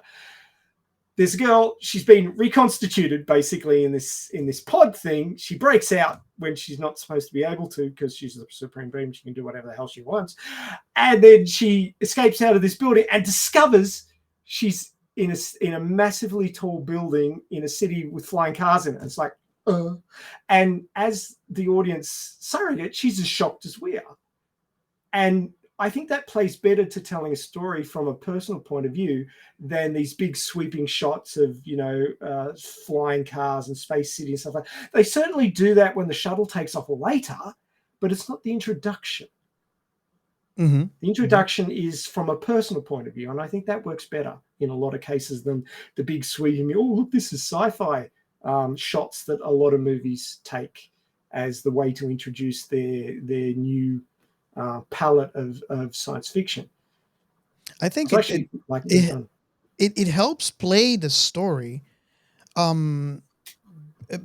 better, I think, at least this particular movie, in the intent that it was created, where you could just watch this movie and not think about. And I think that plays a big part into it. How they're, what you're describing actually helps this movie be the easygoing movie that it is right now because of that, because it's using that to help. It's not using it interactivity, basically. It Yeah. helps you, it places the audience front and center in the story without having to need, and I'm not saying it doesn't work for, because it does work for other movies, but for this particular movie, I think that's what helps the movie be as easygoing as this movie is. And I really appreciate that. It's kind of like one of those, it almost feels like a vacation if you think about it. Hmm. Well, I think that this movie concentrates on the characters, and that makes it a whole lot more personal. I mean, Yes. take, for example, Star Wars: A New Hope. The opening scene is epic with the spaceships flying across, the massive writing, and then the stars, and then Tatooine, and then the starships cruising across the top of the screen. It was epic. It was certainly epic. It was a great way to open up, a swashbuckling sci-fi IP and get people interested and excited. Sure, but it wasn't personal. It doesn't get personal till way later. Mhm. This movie starts personal. You've got the people in the tomb. Aziz, light. I mean, another hugely quotable line. But it's very personal, this movie, and I like that about it. With all the other factors of rom-com and sci-fi and adventure and all that sort of, it's very personable. It's something that you can put yourself into. You can sort of feel that you're a part of it. You can imagine yourself being a part of the cast, whichever particular one you happen to associate your Identify identity with with, more. yeah. Yeah, but it's very personal. It's not one of those massive sort of, where we're setting this up to be big blockbuster sci-fi property with the big sci-fi thing at the start. No, it starts personal and it stays personal. They have moments of sort of blockbustery sci-fi, but they don't overpower the personal story. And I think that's one of its real strengths of the storytelling here, is that it is quite a personal story, and I appreciate that the way they do it. Cool. Should we move on to the next segment?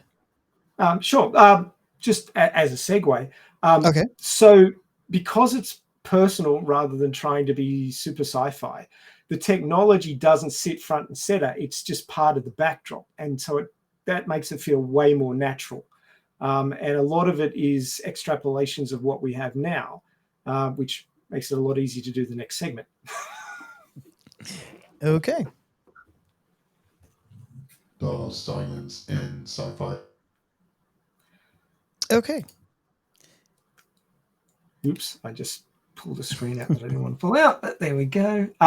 Okay, so science and sci-fi this week. Lots of options to choose from. Obviously, pretty interesting the way that back in, if I don't know when this part got into the story, because obviously he'd been working on this for quite a number of years, but the whole recreating the supreme being from a hand.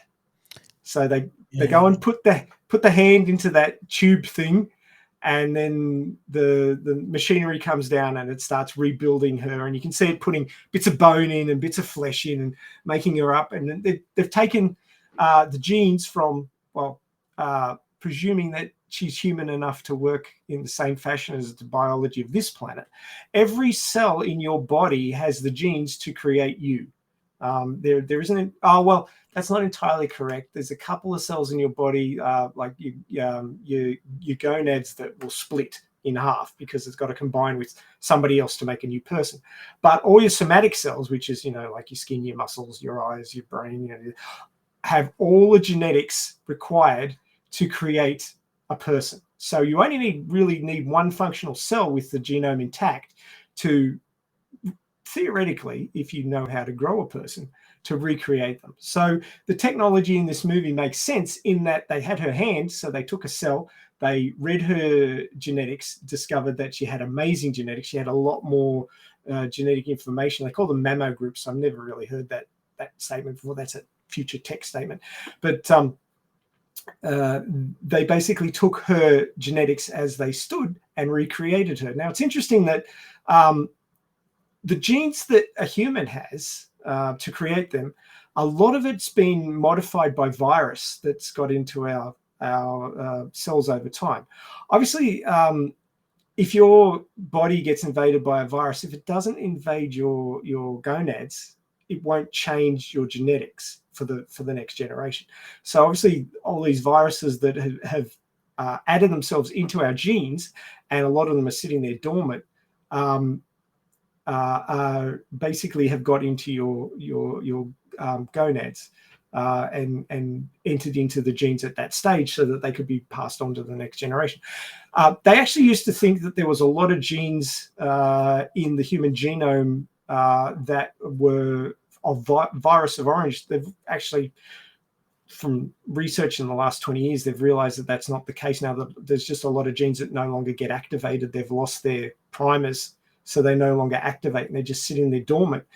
And of course, with mutation, due to lots of environmental factors and just normal mutation within cells, some of those could be reactivated in the future, and that gives a sort of a pool of genetics that an organism can call on to create mutations, which may give advantage to that individual, and then mean that those genes get passed on. They become more prevalent in that species to help them survive, a catastrophe or an environmental change or something like that. So it's all part of the random mutation and evolution of species so that they survive.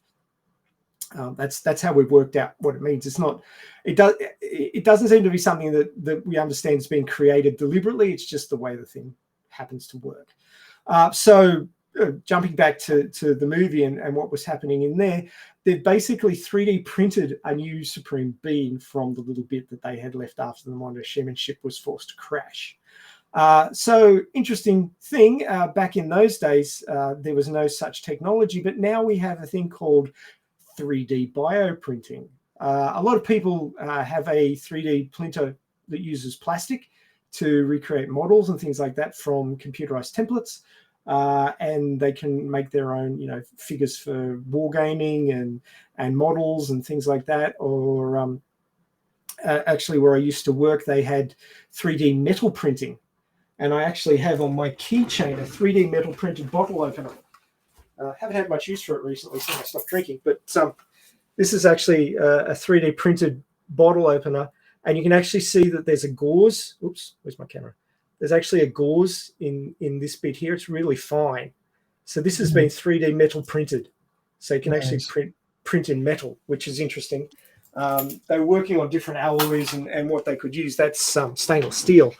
But basically, once you have a method to print items, and this will become really important when we go to Mars and stuff like that, where you can't just carry everything you might need, but if you can carry base construction elements like plastics and metals and things like that, or mine metals and refine them, and then you have a computer system which can take those and turn them into the things you need, then you're going to be a lot better off carrying templates and blueprints and printing instructions for the things that you need, rather than carrying the items themselves, because it'll reduce the weight quite considerably, which is every gram is important when you're traveling between planets. So jumping back onto the track I should actually be on, we now have what's called a 3D bioprinting. So basically what it does, and I'll read this out, it's 3D bioprinting is an additive manufacturing technique that recapitulates the native architecture of tissues. This is accomplished through a precise deposition of cell-containing biolinks. There's obviously a whole lot of techno jargon here that most people won't get, including myself, because I'm not over the field. But basically, what it's doing is you're basically building tissues. So if you've ever done any biology in high school or anything like that, if you've ever cut anything open, you see that it's not all the same all the way through. There's layers of skin, there's layers of capillaries, there's connective tissue, there's bone, which is supporting structure, there's membranes, there's all sorts of different bits, right? And to get an arm that, you know, can move like this and, you know, doesn't fall to pieces and everything's contained and has strength and all that sort of thing, it's quite complicated. Growing anything biological to replace something that currently exists is hard. So this is, and like I said, none of these technologies just appear fully formed. They've got to go through evolution and improvement. So this 3D bioprinting is the very beginning of this sort of thing. And obviously, the simpler structures, simpler tissues would be the first ones that they're trying to recreate and build upon them. And eventually, we will hopefully have 3D bioprinting that will be able to bioprint you a new liver or a new heart, nice. or whatever organ, a new eyeball, whatever happens to be failing on you. Of course, you know, originally it'll be the purview of the rich and powerful. But eventually, it's my cat saying that he wants something to eat. I'll need to 3D print it for him very shortly. But eventually, the hope is that, you know, the more these things become commonplace, the cheaper they'll get. And hopefully, eventually, medicine will be more involved with, rather than, you know, trying to keep what you've got going. Or replacing with cybernetics, where, you know, you're creating something out of a completely different material to take the place of a biological organ or body part. They will actually be able to regrow these things. They'll take your genes, like a copy of your genes from a cell, and they'll know enough about that to then use the information of your genes into a machine to then recreate a customized organ or tissue part for you that matches to your body. Now, this gets quite complicated, but I'm just trying to give you a very brief overview. But the big problem with transplants at the moment is that the body recognizes self and non-self. Non-self gets attacked and destroyed because it's an invader, usually bacterial, fungus, or virus, although viruses are very hard to detect because they're so small. But with bacteria and fungus, your body is continually fighting these things off. Now, when you get a transplant, they put something that is recognized as non-self into your body, and your body wants to destroy it. But if your body destroys, like a transplanted heart, it's going to stop. Now, your body can't think this through and go, well, I won't do that, because it's not designed to think, it just reacts. So the system's there in place, and it has to be suppressed to stop it from destroying the heart that you've been given to keep you going. So obviously, if you can create a fully functional replacement for a body part of yours that's failed, that is recognized as self because it's created from your own genetics and has all the same markers that your normal body has, your immune system won't try and destroy it. And therefore, you won't need to go on regimes of immune system depressants, which has its own raft of problems, because then you can't fight off the things that it's supposed to be killing. And you can have a replacement heart, which is young and viable and will not cause rejection. So I find that so interesting, especially on wounds. To be able to, you know, when you have a seizure, you know, like a cut, to be able to like just print and seal that cut. It reminds me of Star Trek, and I know sure. 3D printing in the way that you're describing it to me is so amazing and so sci-fi, that I can see the doctors from Star Trek now with that kind of technology. Oh, for sure. I mean, a lot of science fiction is hand waving, and then people will sit down and go, is it possible? Can we make something like that happen? Is there a way to do it? And as more technology becomes available, the genius of humanity is to take something and repurpose it and make it work somewhere else. People created plastic 3D printing, and then some genius went, can we do that with cells? Obviously, you need to know exactly how the tissue goes together. But eventually, the knowledge will be refined to the point where we can do this sort of thing. And I mean, you know, this movie is set a couple of 100 years in the future, and it's not unbelievable to think that a piece of equipment like that at that time could exist, which is fantastic. And obviously, we've mentioned the color palette of this movie and how everything's well lit. It's a positive, bright future. I mean, it's sure there's an ultimate evil that comes around every 5,000 years and is going to destroy the earth. But setting that aside for a moment, the society is looking fairly positive, at least for the people who can afford it, with these sorts of technologies in place. I find the fact that we've got the very beginnings of bioprinting now, and that idea may have come from this movie. The person might have gone out and see this movie and say, hey, they've got 3D plastic printers now. Can we do something like that? You know, there's got to be somebody who thinks it can be done first. If everybody thinks it can't be done, then nobody will try it. But as I said before, the word impossible has I'm possible in it. So those people who dare create the future for us. And I think that's fantastic. So that's bioprinting. Now, what else did I have? Yes. Yeah. So obviously flying cars has been something that people have wanted since the 50s. You know, we've seen it in movies like Back to the Future, and a whole bunch of, you know, other movies out there, I'm sure, that have flying cars in them. And obviously this flying cars, you know, the main male lead character in this, Corbin Dallas, he has a flying taxi. So it's another one of those things. And the way flying cars was shown in Back to the Future, as I was saying before, it's more front and center. This is, oh, wow, this is the future. We have flying cars.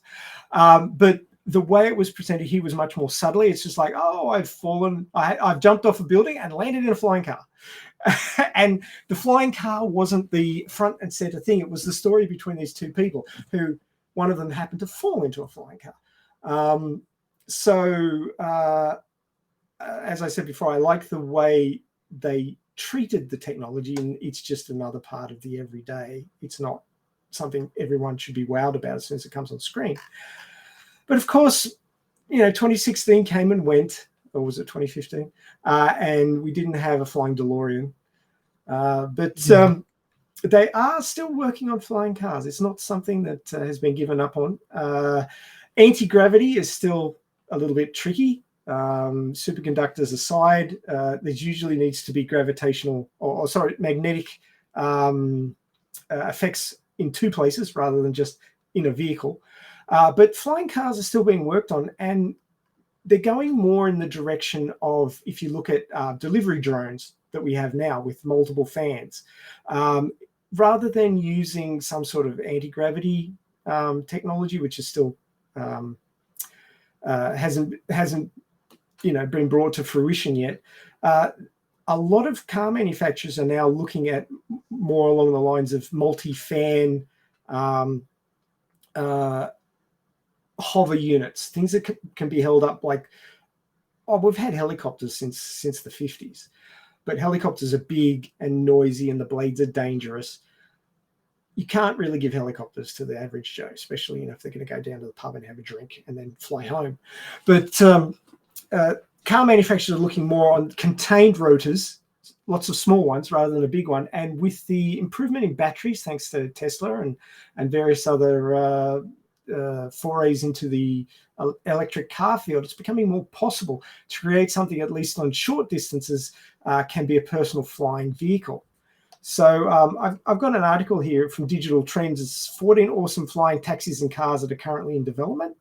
And that was in March 2021. So some of these might already be getting a bit closer to being released at the moment. But there's things like the Aeromobile prototype, the Airbus Valhalla, Kitty Hawk's flying prototype, the Velociraptor 2X, Mog's Shorefly, the Opener Blackfly, which looks very 1950s, Terrafuga Transition, the Airheg 184, and the Joby Aviation Air Taxi, Jaunt Aviation's helicopter airplane hybrid, and then the Porsche Boeing flying taxi, which looks like it's straight out of a sci-fi. And a Hyundai and Aston Martin are also working on flying car prototypes, as well as Rolls-Royce. So there's a lot of big names in the automotive industry that are thinking that there might be some money to be made in flying vehicles. Obviously, as you would know, Robert, being a pilot yourself, that flying is not as easy as driving. There's a lot of rules and regulations. Yes. Things that collide in the air cause a lot more damage and a lot more deaths than things that collide on the ground. So obviously, these sorts of vehicles, if they become common, there's going to be a lot of necessity for increased air traffic control. There's probably going to be a need for a lot of important autopiloting, so that, you know, if somebody's about to crash, that the vehicle will veer off, or certain areas, if they're flying over, will be automated, so that a computer system on the ground can be like controlling what goes where rather than it being manual. But all of these things have to be considered.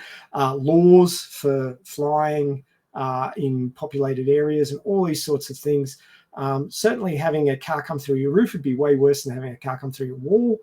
But these are all the sorts of things that have to be considered and worked out, especially over suburban areas where the structures aren't as strong as in a big city. But obviously, Luc Besson, when creating the story for Fifth Element, where the vehicles were flying in a high-rise environment, the buildings are strong, and they were all basically flying along sort of pathways in the air. There was different heights and different directions. And I would say that there would be some sort of autopiloting going on there to keep vehicles, you know, where they're supposed to be in those flight lanes and things like that. So he's probably thought about that already. But yeah, I thought it was quite a good representations of how flying cars might be enabled. And obviously, if you've got a building which is, you know, hundreds and hundreds of floors, you wouldn't be parking at the bottom and climbing all the way up. So you had things like the flying Chinese skip coming up and being a food van kind of deal, and giving Corbin his lunch through the window and things Flying like that. food truck. Exactly, flying food truck. So you've got to think, well, if the situation with the vehicles change, they become 3D rather than 2D, how is the delivery of things going to change? People are already getting freaked out when their pizza arrives by drone.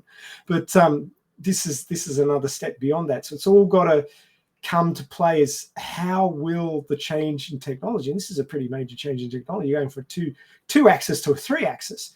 How will that affect how people interact with them and how buildings interact with them and all that sort of, and I think they really thought about that and made a really good stab at making it look realistic. And so I really appreciated that. I watched this movie, and a lot of times, being a scientist, I'm always thinking about how everything fits together. And some movies, they just don't have science advisors who think deeply enough about things, or they're cheaping out and they're just not bothering, or it doesn't fit their story, so they just don't bother about it.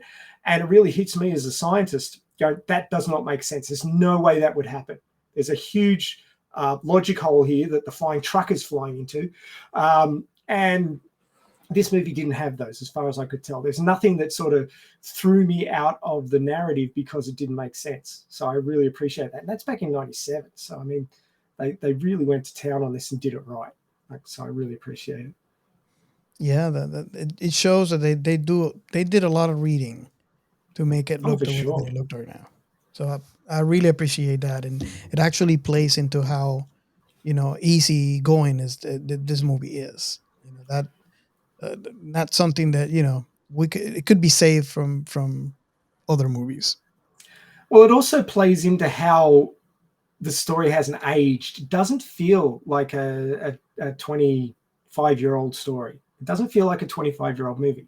Sure, that you can do a little bit better with the CGI these days, but really it doesn't have those huge sort of this story's way out of time things that you get from a lot of cheaper 80s sci-fi. That it just doesn't feel right. And they didn't try and predict things that went a completely different way either. So I really think they were careful in the way that they picked their science fiction futuristic elements in this movie, that a lot of them were quite reasonable. There wasn't anything way out there. And that's another thing about not trying to put the science of the sci-fi front and center and sort of push it on people as like a reason why you should watch this movie, because it's got this fantastical science fiction element in it, which ends up not coming to pass because it's just a little bit too out there. Everything fit, everything made sense, everything looked like it had evolved from something else, and it really felt like the future rather than being something crazy out of somebody's imagination. Yeah. Awesome. So, any final thoughts on this movie? Good movie. Go watch it again. I know Giancarlo will. He'll go and get some Maccas and then he'll go and watch it again. Probably. You can bet on that. I'm gonna watch a McDonald eating McDonald's. At McDonald's. Hey, they got some hotties over there, and it ain't the fries. Just don't dunk them in oil. They won't appreciate it. Oh, there is one thing we didn't cover, and that's the soundtrack. Oh, yes. The soundtrack of this movie is amazing. Yeah. Oh my God. It is quite different from, the orchestral and the big sort of pounding soundtracks that you get from a lot of other sci-fi of the time and before that. It had a very international flavor, very melting pot kind of flavor to it. It had Middle Eastern tones and orchestral tones and techno rock tones. I heard salsa in there. Yeah. I wonder if it's because it was set in New York. I was thinking about that also after listening to that. It's a mix. That music to me was a mix of cultures, all into one, and that maybe because it was set in New York. But I don't know. I wonder. I always wonder about that. I do remember seeing a YouTube video about the soundtrack, but I can't find it right now. Yeah, but the music, it sounded to me, it is very, very sci-fi, number one. Very original. And it also helps, just like we were talking about the science fiction in this movie helping the story along. I think that soundtrack also did a really great job at putting you front and center, and helping you through the story, which I find that to be, I've seen other movies do this before, but it's really, really cool in this movie where you have, so many, like the science fiction and the soundtrack guiding you through the story. I don't think that's something that I've seen before. I don't know if you agree with me, Giancarlo and Ray, but I don't think I've seen this before where, you have two things helping you through.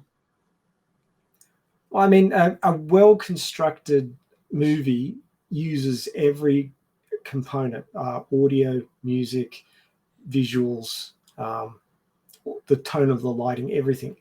If you get it right, you can create something amazing.